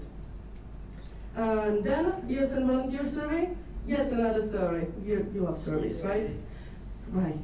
But this one is actually very important.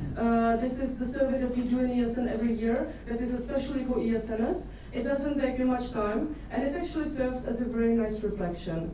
Every country has a certain target that we need to reach. So for us, it's about 200 people that we need to fill in the survey in order to provide a proper, overview of how we are doing. And the survey, has anyone already filled it in? Nice. Okay, but you don't. You're not gonna help with our numbers, but I love that. Okay, so please, if you can, it's really not gonna take too much time, 10 minutes tops. And it would really help us also in terms of advocacy, so that we actually know how to help you in the upcoming year, how to tailor the events according to your needs, and how to actually take care of the networking in general. And yeah, social impact. Today I asked a couple of times, what is social impact in ESN? The answer is actually very, very easy. Social impact is literally everything we do in ESN, everything. And all the activities for students, for our members, the things we do for our universities and so on, everything has social impact. And social impact community on the international level is now open to the whole network. So you can join the call on the next week. You can join the call next week. And you can meet people from other countries, you can discuss the activities that you do, the activities that the others do as well, and together, the goal of this is just to have even a better impact, and to empower our volunteers more in terms of all fields, let's say. So I do encourage you to join this call if you have a moment. If there is a social inclusion coordinator or causes coordinator in your section, then it's a must-have. Okay, to be a part of the social impact community. So please, feel free to join. And that is actually everything from our side. Obviously, this is not Mishka. You don't want to have graphics from him. But thank you anyway. Thank you, Luca. I did graphics once. Exactly.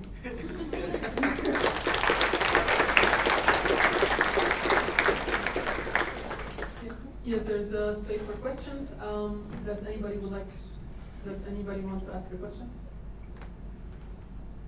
All right. I propose to close the speakers list. Are there any objections? There are no objections. The speakers list is closed. Feel free to contact Adele whenever you see her.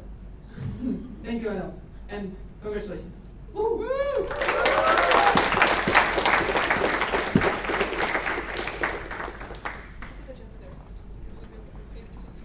Okay, now, as you probably all know, that now we are going to have workshop time, and then we are going to have presentations of countries who are visiting us here.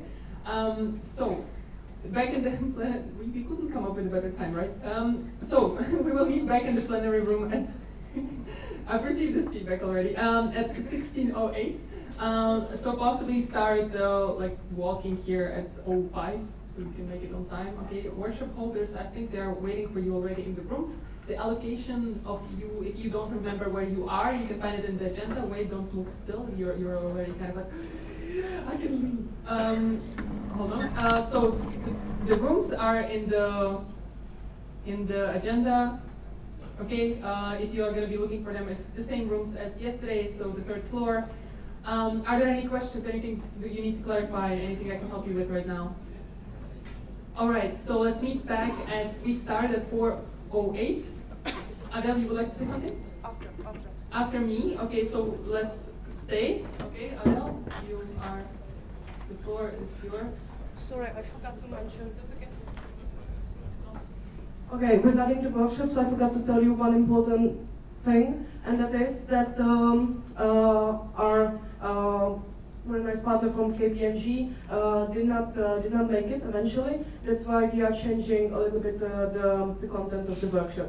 It is still happening. It is still going to be held by KPMG, but it's going to be a little bit different. So you can please still join. Just to know that you shouldn't expect the same thing, but the guys will explain very shortly. Okay, perfect. Thank you very much. If there are no questions, then I suggest we go to workshops and then come back here to hear more about our international guests. Enjoy.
and that we can give them a bit of nostalgia and share with them our energy. And there was some session over here. I'm going to pass it to Ada.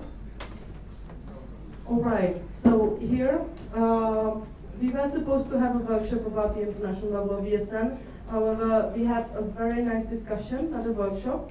We talked a bit about the structure on the international level, about the events and the tools that local members can use as well. But most importantly, we shared some stories and some gossip as well. And yeah, if you is the stream on? Yes. If you want to see certain videos, please approach me later.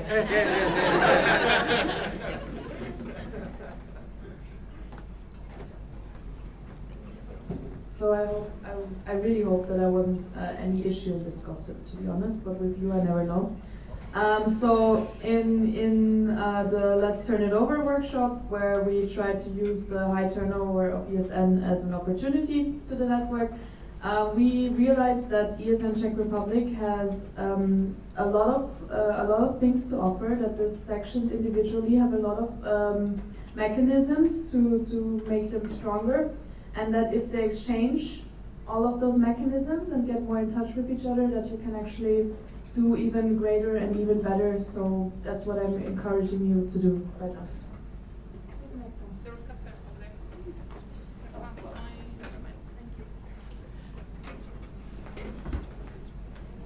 Okay, during our workshop we mostly checked what was the most important thing we need to check when looking for the events. For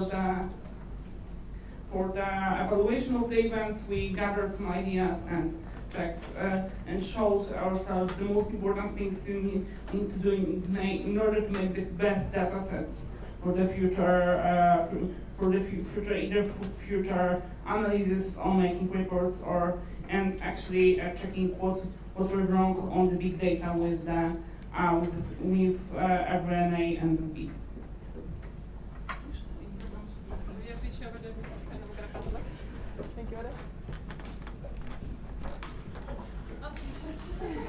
They are proactively walking and. 1, 2, 3. Yes, so the workshop of KPMG was initially planned as a knowledge transfer workshop. However, as Adel announced, the main person who was supposed to deliver it is sick. So we tried to come up yesterday with an alternative. We tried to present a life cycle of a person from the moment when he's hired until the end. We try to see, CVs, applications, motivation letter. Then the first days, who is supporting the new person? What are the different mechanisms? How to make him happy when he or she is recruited?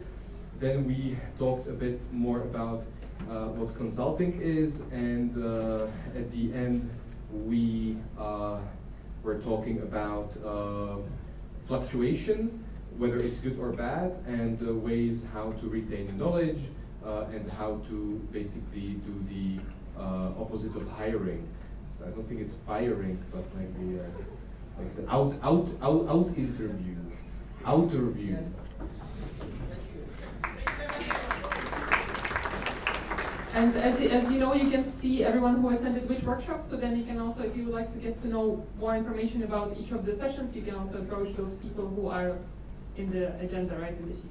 Perfect, and let's start with the country presentations. And the first you have ESN Bulgaria, who are gonna make our day, I like. Cool. It doesn't go paprikash. So it will not be paprikash, yes. So Larissa and Alexandra, please come over to us.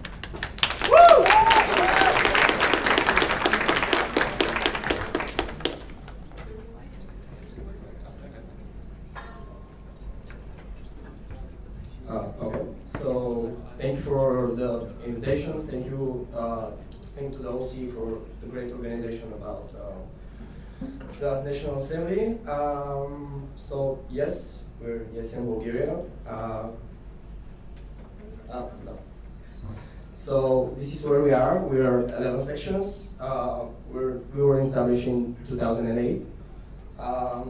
We're in 7 cities, 5 of those sections, including our Sofia University, is in Sofia.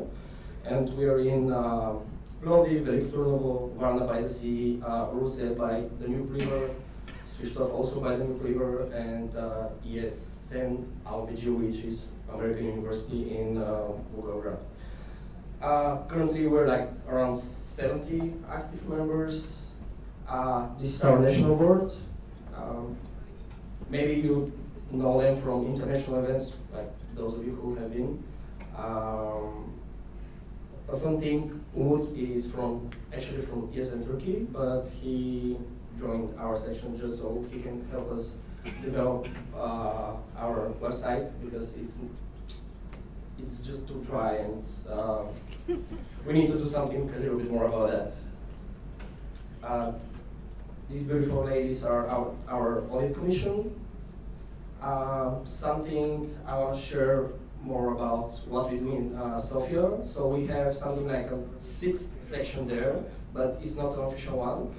It is a collaboration from all the 5 sections there, and what we do is that those guys, they organize events for like all the Erasmus people in Sofia, and they have a common budget. And by selling the cards, we have a system where we are distributing the money, like 2.5 euro for the section, 2.5 for ESN Sofia, for their budget, 2.5 for national level, and 2.5 for the international level. And our treasurer is maintaining like an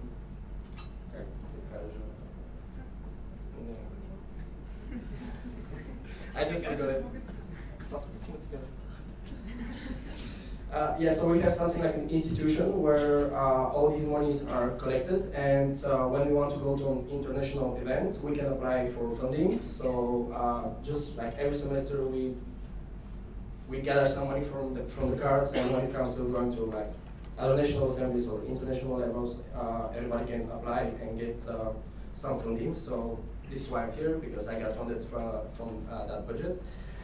And this is the perfect thing to start your ESN career, because this is how I joined ESN. I became one of the coordinators. It is like you're organizing only events, you don't have anything else to do, and you do that in a section called cooperation. And like in Sofia, we really try to work really hard to do all the events together, so we can get more people and even bond more as an NGO and as a volunteers. So for the people that attended International 101, here are some more committees we have in Bulgaria. They're similar to those on international level. The education in youth, it's like controlled by the president, managed by the president. The network care team is managed by the VIP, and creates like compound. Okay, so yeah, and we have the national events, like every other section, national assemblies on the left photo. We have a cause, like everybody to bring a few books, so we can donate it to a local school or library. I'm not sure, because I was not in ESN that time. That was our last National Assembly 2 weeks ago in Ruse. We have 3 National Assemblies per year and 2 national trainings, one per each semester, where the national trainings are a little bit more fun than the National Assembly, because we have more fun there. And now, like, save the dates, because we have our next National Assembly in July. After that, we have like team building, but unfortunately, it is on the same days as yours. We call it ESNC, and also we have the MBT, National Board Training, at the end of August. And this is how the ESNC looks like. We just go camping, renting tents, having fun. And we promise that we will not speak about ESN, but this is what we talk all the time. Yep, and that's us. Thank you.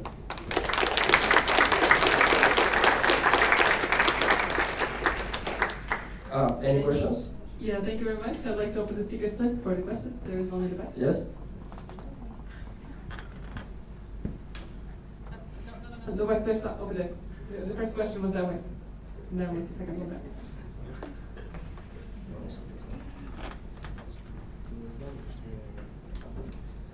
Thank you. Martin Scott, ESN Muni Brno. I would like to ask you a Please, question. further from the... Sorry.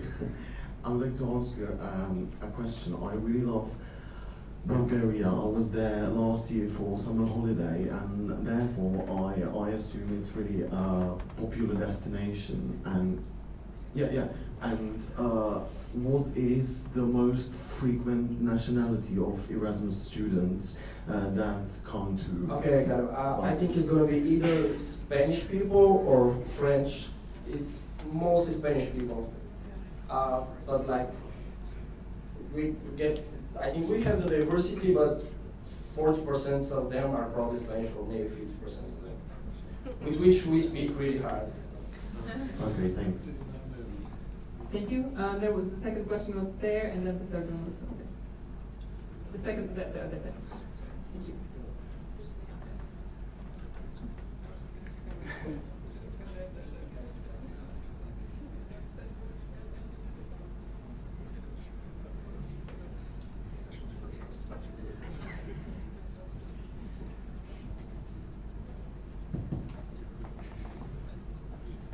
Przemysl Pilas, ISCCTU in Prague.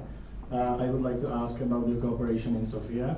Do you know how it started or what obstacles do you have to overcome? Because it would be really interesting for us in Prague to maybe pursue such a thing. So, like everything else, you know, even though we try to share the same values, there is always a little bit tension and a little bit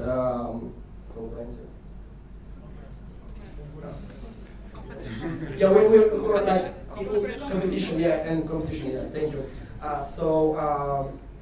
Like, I joined 2 years ago, and before that, I don't know what happened like back in the days, but like at some point, when I was in the ESN Sofia events team, I was always pushing us to work together because maybe I can explain you a little bit more because I know we're like tight on time, but maybe you can approach me and I can give you like the long explanation. Yeah. Thank you very much. Very appreciate it. You're covered. Wow. Okay. I propose to close the speakers list then. Are there any objections? No objections. Speakers list is closed. Thank you very much. Thank you.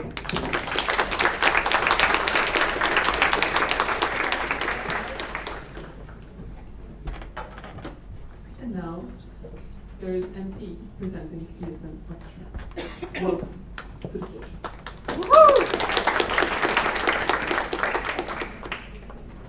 So for everyone who doesn't know by now, hi, I'm MT. I'm actually president of ESN Austria. As you can see, I'm also representing ESN Austria today. Still looking for the motto of the mandate is actually because at the presentation that I prepared, there was still the motto of our last mandate. So if you have input on how we could, like what the motto of this mandate could be, approach me, we're still looking for that. I'm gonna take this. Okay, so that's me. My name is Marita Rees. I'm 24. I'm president of ESN Austria, again. So the second mandate, my local section is ESN Uni Wien. And I joined in September 2020. Yes, it was 1.5 years ago. Yes, it's already my second year as national president. Yes, I've been national president even before I was in ESN for half a year. Exactly. But I can't have been doing the worst job because they re-elected me, so it's their fault. And I did my Erasmus in Constance, which was absolutely amazing. It's in Germany, by the way. You should all visit it. It's really nice. This is ESN Austria. Sorry for the old Vim, but the graphic is so nice. There you can see all our sections. We're going from Innsbruck to Vienna. We're 15 in total, soon to be 16, hopefully. We're gonna vote on that in 7 weeks. About ESN Austria. We were established actually pretty soon after ESN was founded in total in 1992 in Graz, which is one of the cities in Austria, never mind. I already said that we were 15 sections, 6 of them are in Vienna and 2 of them are in Graz. And we're covering more than 20 higher educational institutions. Also, I talked about St. Pölten being candidate section, and we have around 220 volunteers at the moment, more or less active, as we all know, but like that's the number we show off. And we're supporting more than 8,000 international students a year, which is actually pretty awesome. That is ESN Vienna. We also have that. Hi, Bulgaria. So ESN Vienna is not actively a part of ESN Austria. It is an entity, but it's not, as I said, it's not part of ESN Austria, and also the sections in Vienna are not part of ESN Vienna. So basically ESN Vienna is established to coordinate the sections and to have partners on a city level. We can also talk about that later, as we can do with Alex. Maybe we have something to compare there. Also, the board was just newly elected, so finally there is ESN Vienna again, because for 2 years it was just dead. That is the national level. Thank you very much for the last minute's change, because we have our national treasurer there. Hey, we're finally a full board, 7 people, the first time in years. It's amazing. It's been 2 weeks, we don't know how it works yet, but we're gonna figure it out. So these lovely people behind me is first me, then we have Max, your vice president, and all the other people you can see there. Sorry, okay, I'm gonna go through them. So it's Oliver, our new treasurer, then Georg, who was here last time actually, you should know Georg. Then Sophia, our communications manager, Charlie, our partnership manager, and Aaron, our WPM. Fun fact, 5 out of those 7 people are from ESN Uni Wien. No, not true, from Vienna. 4 out of them are ESN Uni Wien, 2 out of them are Innsbruck, so we're very, very diverse in the national board. The national coordinators are there to support us, so it's basically the support structure. We have teams within the support structures, and I'm not gonna go into that more because we're having time issues. There you can see how much we love each other. We're very close. We're going everywhere together. No, actually, that was the first time that more than 2 people of ESN Austria were at the same event. But it was nice. It was in Switzerland. It was amazing. And over there in the snow, you can see us in the mountains in Innsbruck. Yes, we have snow. Yes, we have mountains, and they're actually pretty cool. It was at our last NA, which happened online, but we decided to meet anyway, so that was really nice. Talking a little bit about money, which I don't like to talk about, but it kind of is necessary to survive. We have a few commercial partnerships that are more or less big with students' housing, with mobile phone providers, with GoStudent, which is our newest partner. Actually gives a lot of money, I like that. Because finally we have money again. It was a big issue. But without a treasurer, you don't mind if you don't have money, so that's actually okay. Yes. We also have national events. 1, actually. Twice a year. It's called Alps. Yes, it's called Alps because we have the Alps, but it actually stands for, no, there was a slide in between that, never mind. It's called Alps because it says action, leisure, party, and ski. So it's basically a ski event where we are that crazy. We actually let international students go to a place where they can ski all weekend, party all night. And only 1 helicopter had to be called last time, as I've been told. And the person was fine. I think she's still in the hospital somewhere in the mountains in Austria, but it seems to be okay. That's what I've been told at least. And we're very happy that it happened again because it's our main source of income. So the 1,000 euros that actually stay on the bank account after this, after going in with 80 and going out with 80, is nice. Money, again. That was our my first physical national platform. No, NA, never mind. In Graz last summer, which was very nice because it was the first time after COVID that we could meet again with all the sections. And this was the informal meeting in Innsbruck that I already talked about. And then we have, no, that's the disclaimer. There are slides missing. I don't know where they got lost. on the way between Vienna and Brno. Never mind. So that was our last NA, where we got re-elected, sadly again online. So I've been doing this job twice, and I've been elected online twice, and I said it before in the workshop, but I'm gonna make the joke again. Maybe I'll resign before the next NA, and then I get re-elected there again. Maybe we'll see about that, so I can be re-elected at least once in a physical event. This little disclaimer, you should have received the email by now, but you didn't because we didn't send it out yet. We have our upcoming NA at the end of June in this beautiful castle over there. Yes, it's going to be in a castle. We're going to have the Middle Ages theme. I've been told that you have your 20 years celebration that weekend, which is a pity, but registration will be open soon, so ignore the second line. And we have a lot of room for international guests, so tell your friends, tell your family, tell everyone who is in ESN and wants to come to somewhere in Austria. That is all of our social media stuff. I know it says Czech Republic, but I acted accordingly to the email and used the slides of ESN Czech Republic, so it says Czech Republic, but it's actually the info about ESN Austria. And that's my information, so if you ever need something, please contact me wherever. Fun fact, when we had the same thing in ESN Switzerland and I presented that, I forgot the Austria, so I actually had president at ESN.org there. I have no idea whether Juan received emails regarding me or not, but it was kind of a big laugh because everyone else did it as well, and that's me.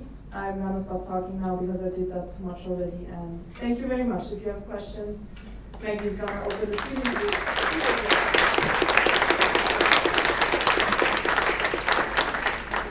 Thank you very much, Marie-Therese, for your presentation. I am hereby opening the speakers list. Are there any questions?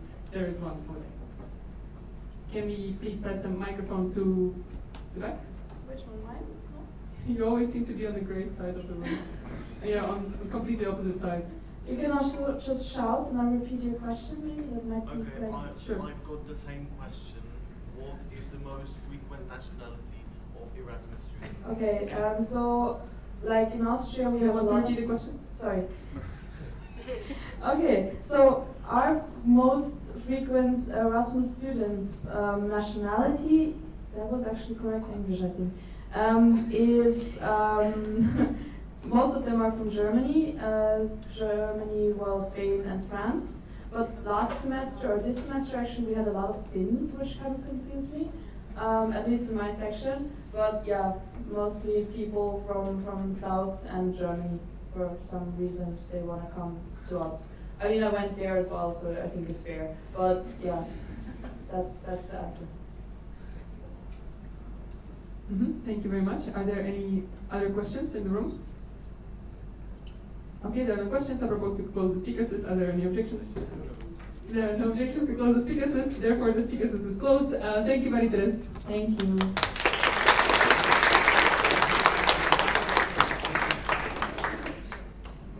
Okie doke. So we're gonna have the coffee break now, and we're gonna meet back here. Could you please post the next slide? Okay, we're gonna meet here at 16:54. It's 6:54. I mean, it's getting better and better. And then we're gonna move on with 2 other presentations, and then majority of you will be released. Please come to the presentations, though. It's gonna be great, and it's really important that we listen to other people. Thank you. See you soon.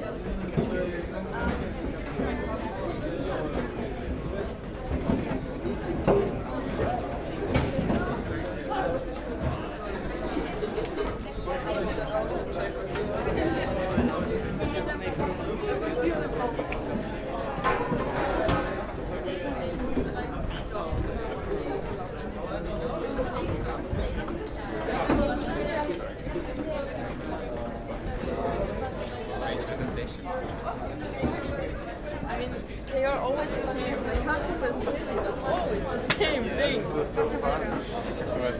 So refreshing.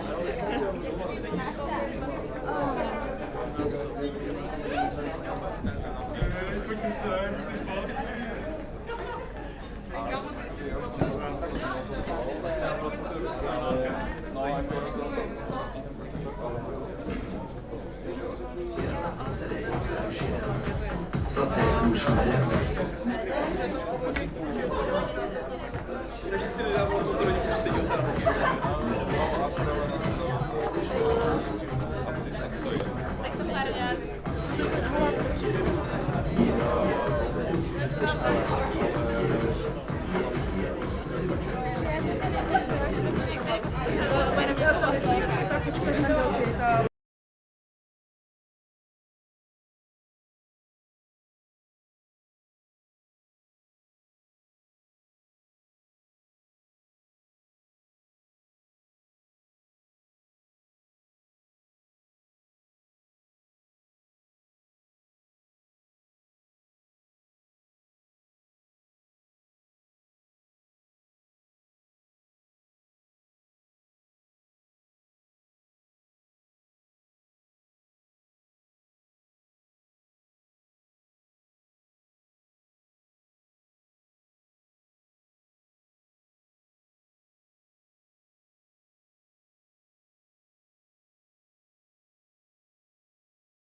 in 1998, although history is way longer. As you can see, we were the home of many projects that you know from EASE International, the National Erasmus Games. We were one of the countries that invented the ESN card and many more. So we are kind of established when it comes to making some projects. Now we have 27 sections in 12 cities. We usually have a few sections in the city. In the Warsaw there are now 7 sections, which are of course working on in the ESN Warsaw United, and we have there a few thousand students who are actually taking care of 12 cities and 3 candidate sections. And of course we have over 1,000 members of only on the who are actually receiving the email list of the national level. In fact, the volunteers on the field, we have a few thousand. Yeah. We have a structure which consists of legislative power, executive, and the control authority. So CLR, Board of Audit, and the Board of ESN Poland. When it comes to Board of Audit and Board of ESN Poland, we have the president. We have now Kaja, which you may remember from a few minutes back, of presentation back. Her tasks are regarding the managing the work of association going with external shareholders, the national Erasmus agency, and so on. The vice president, who is Ada, is taking care of the cooperation with the president. She supervises the events, takes care of the documentation archive. Actually, when we had the ESN Poland Association as a main working body, she was taking care of all the documentation regarding this. She supports all the HR structures of the association, and also there's many other things that were just not enough space to put everything in this one slide. Treasurer takes care of financial liquidity and documentation.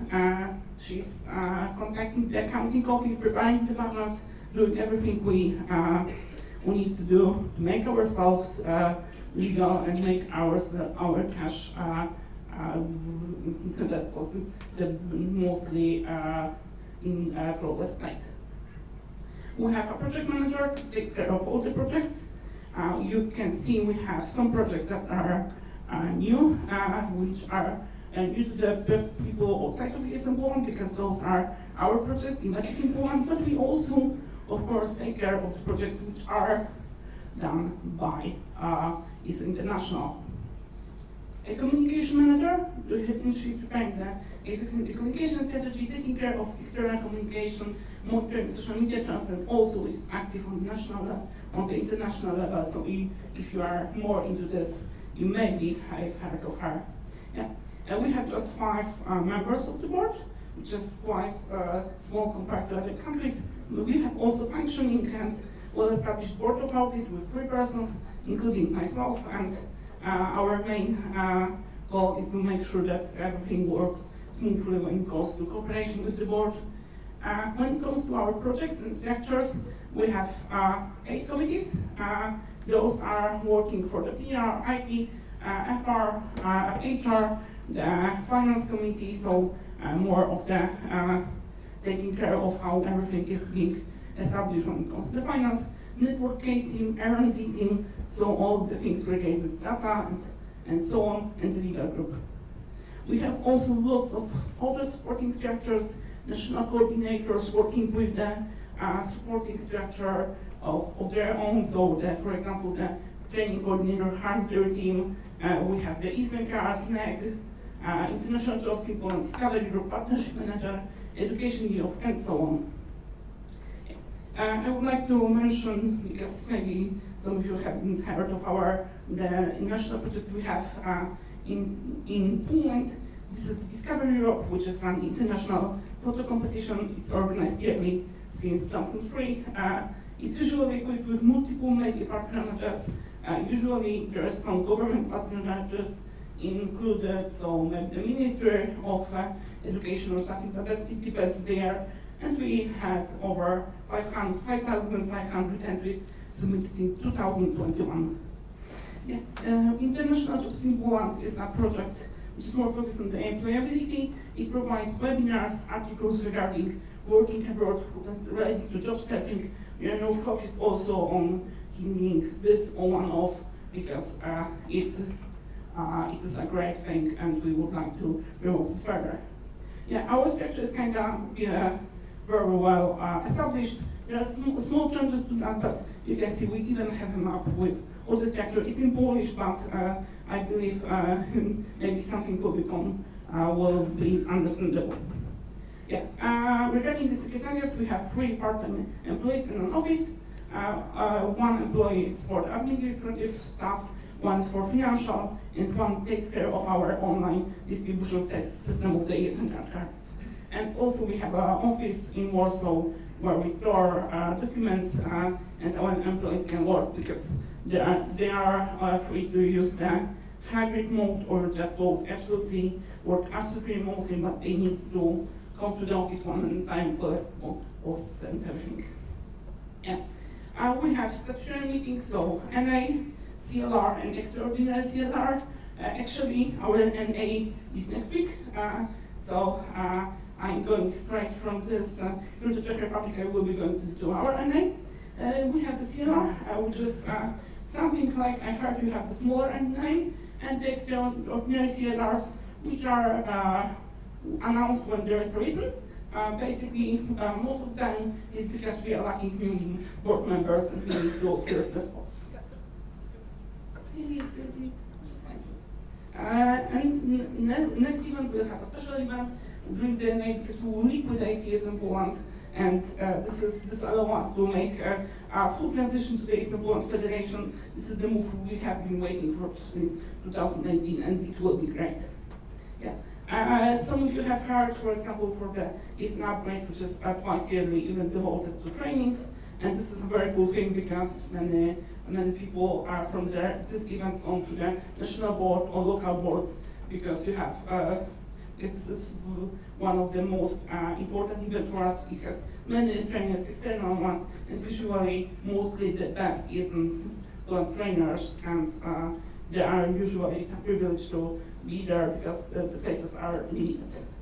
Yeah, if you want to contact me, you can use either my personal email or the email of the audit board, and I look forward to your questions. If you would like to ask me about the secretariat or maybe how we moved away from Facebook a bit, you can do that. Thank you.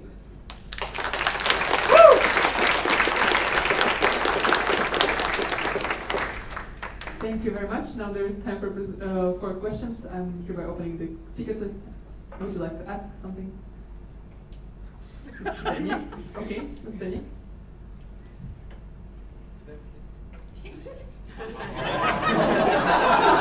So funny. In your presentation, Zdeněk, Vice Chair. In your presentation, you mentioned something about liquidating the ESN association. Yeah. What do you mean by? I will explain shortly. Till 2018, there was one body in Poland which was officially registered in the court, which was the ESN Poland Association. Currently, we have 32 different bodies. Some of them are of the sections that no longer exist. This is why the number, I believe, differs. Registered in the court because sections register themselves also as an association. So we make the Federation of Associations, which is a thing that exists in Polish law, and allow us not to make deals between different sections as they're on paper, with all the taxes and everything, but it gives us the possibility to have those all in one establishment, in one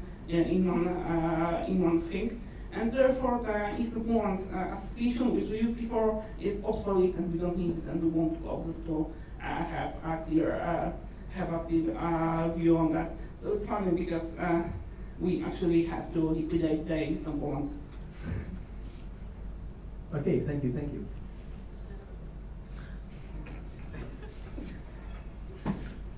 Margarita, main chair.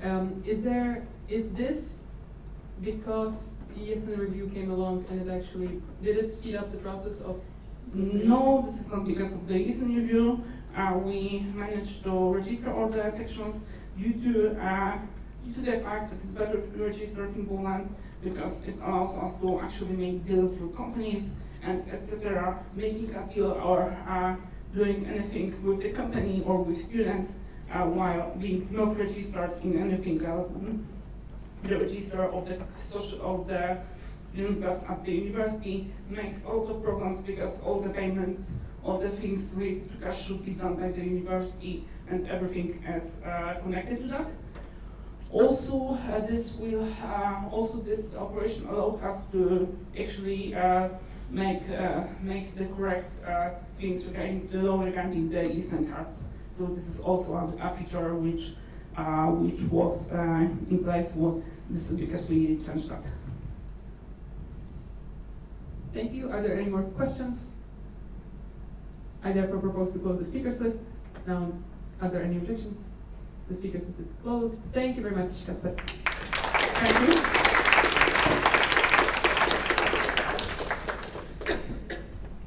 And now, Jeroen, the stage is yours.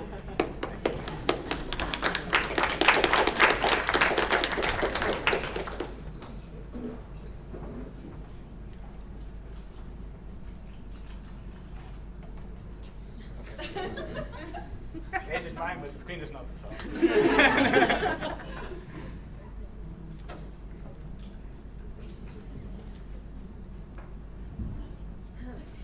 Yes. This is what I titled my presentation because I get this question sometimes when I go to different countries. Yes, we are a country. So who am I? This is me with a mascot jalovec when I still had it. In Belgium 2 weeks ago for their national platform. So I'm Jeroen, I'm Dutch, not Luxembourgish. I am the president of ESN Luxembourg. I have been in ESN since 2020. I joined 1 month before COVID, great choice. So I did see the pre-COVID era, I suppose. In my time between ESN, I'm a PhD student in computer science, and I could be your friend. This is Luxembourg. As I said, it's a country. I zoomed in a lot on the map to take this picture. On the left you see Belgium, on the right Germany, and on the bottom France. And we are right in the middle, and we speak basically all of their languages. And they have their own language, Luxembourgish. It's an extremely international country. In fact, less than half of the people living in Luxembourg are Luxembourgish. This also directly translates to our section. We are also a very international section. We don't have Luxembourgish people in our section. It has about 2 Brno's worth of inhabitants.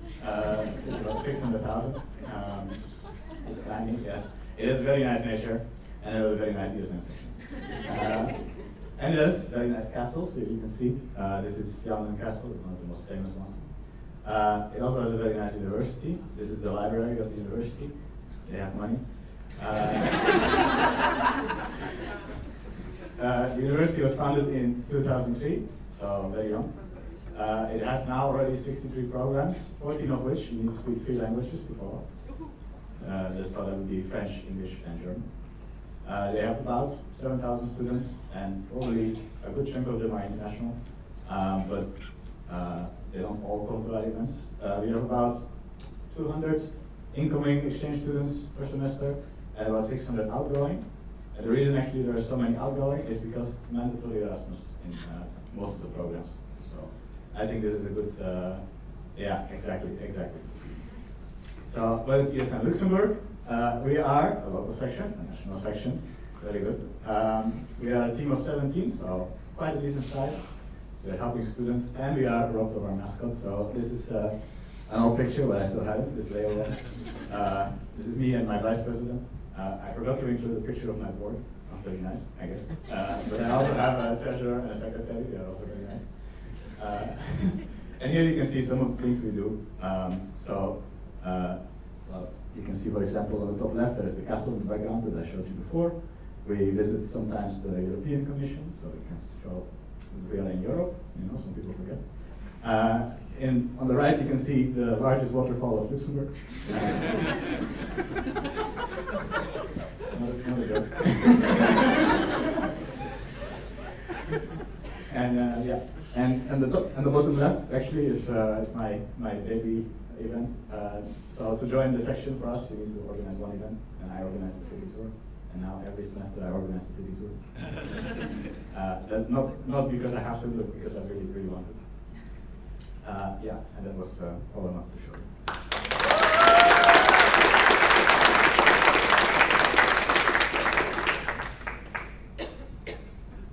Thank you, Jeroen.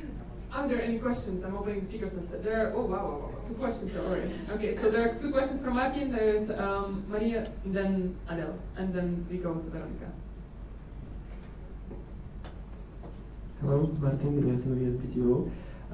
First question, you said your university has many. Does it somehow translate also to your section? Like if they are, generous to you in terms of budget? No.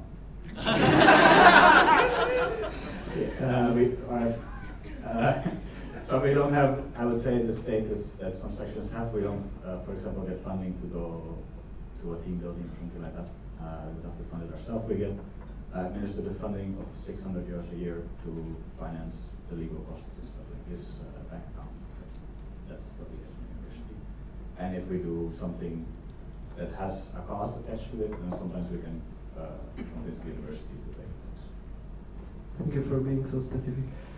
Second question, I think you have noticed like how big is the difference here between the local level and the national level in terms of what the members are doing, if they are more active in the local level or in the national level.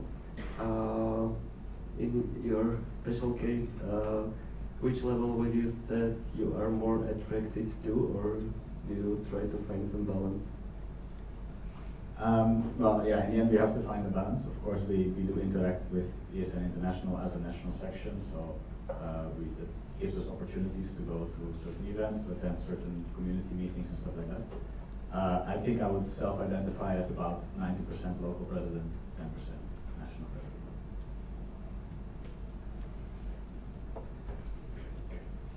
Thank you very much. Now, Hello, Maria Iasanusti. Thank you for your presentation. Where's your mascot? Is it, who stole him? Thank you. Yes, thank you for your question. So 2 weeks ago I went to the National Assembly of ESN Belgium in Ghent, and ESN Mechelen is one of the sections there. They took our mascot. It was all in good faith, but they basically gave me the option to either take it back or to come visit them in 3 weeks for a youth party. So.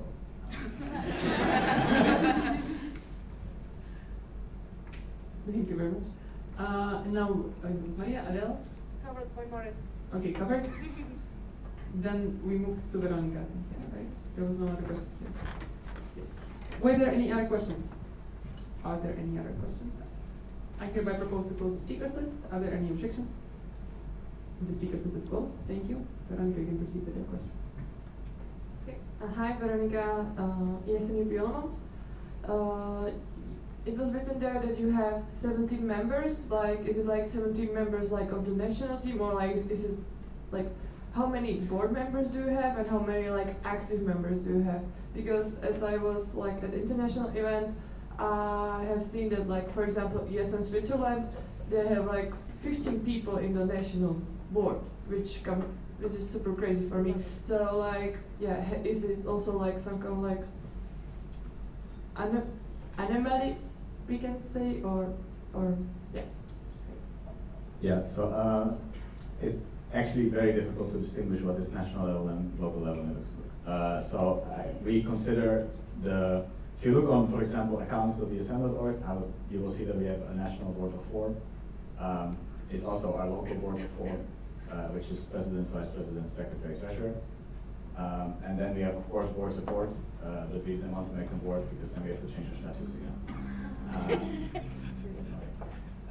So it's like this, but we do have like a process to, let's say, screen our volunteers. So they are active members and they hold some support positions, some of them, but they are not, for example, just buddies or something like that. They do organize events by themselves. Great, thank you very much. And the discussion is over. Thank you, Jeroen, for everything you said.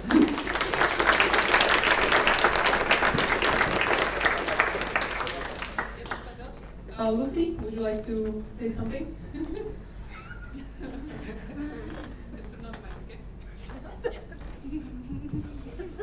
Hello, this is a surprise slide. To share a word not from the Czech language, but from the language of the national board, dítičko. It means thank you to our international guests. Thank you so much for communicating with me before the event, for your presentations, for your workshops, for your active participation, for sharing your knowledge from your countries. I hope you're enjoying the NA, and I would like to encourage everyone to talk to the international guests during the social program and still tomorrow, and also to reach out to them after the event if you have any questions. So, on behalf of ESMCZ and the National Board of ESMCZ,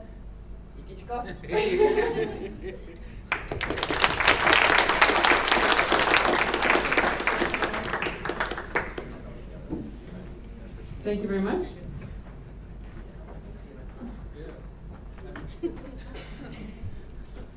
There is something, hold on, before the OSCE announcement. Yes, you're almost there. Mishka, would you like to say something about the Vlajka?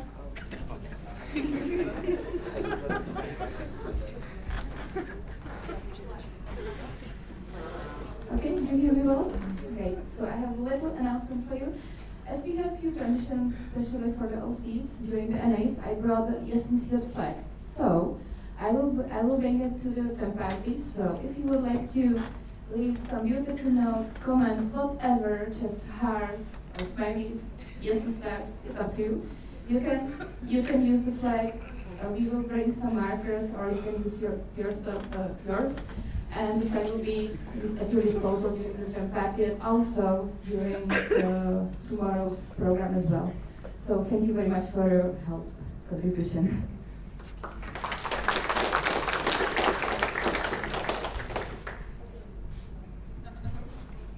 No?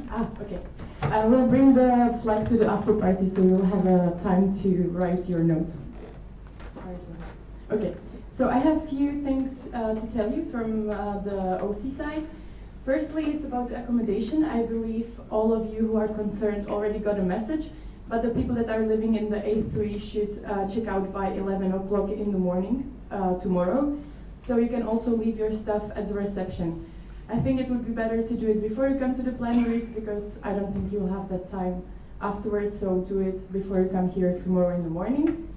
Also, there are still some people that haven't signed the list of participants, so it's still at the table outside of the entrance, so you can go there and sign it. And regarding the dinner, it's again outside at the barbecue place, so you can go there at 6:30, and again you will put the papers and get the food that you will have. That's for my side, and also for the tram party. So, I'm sorry. So we have already posted in Telegram group lots of important information, so please read this message carefully. And so first thing, we would like you to come at 2:15 to tram stop Výstaviště hlavní vstup, which is exhibition.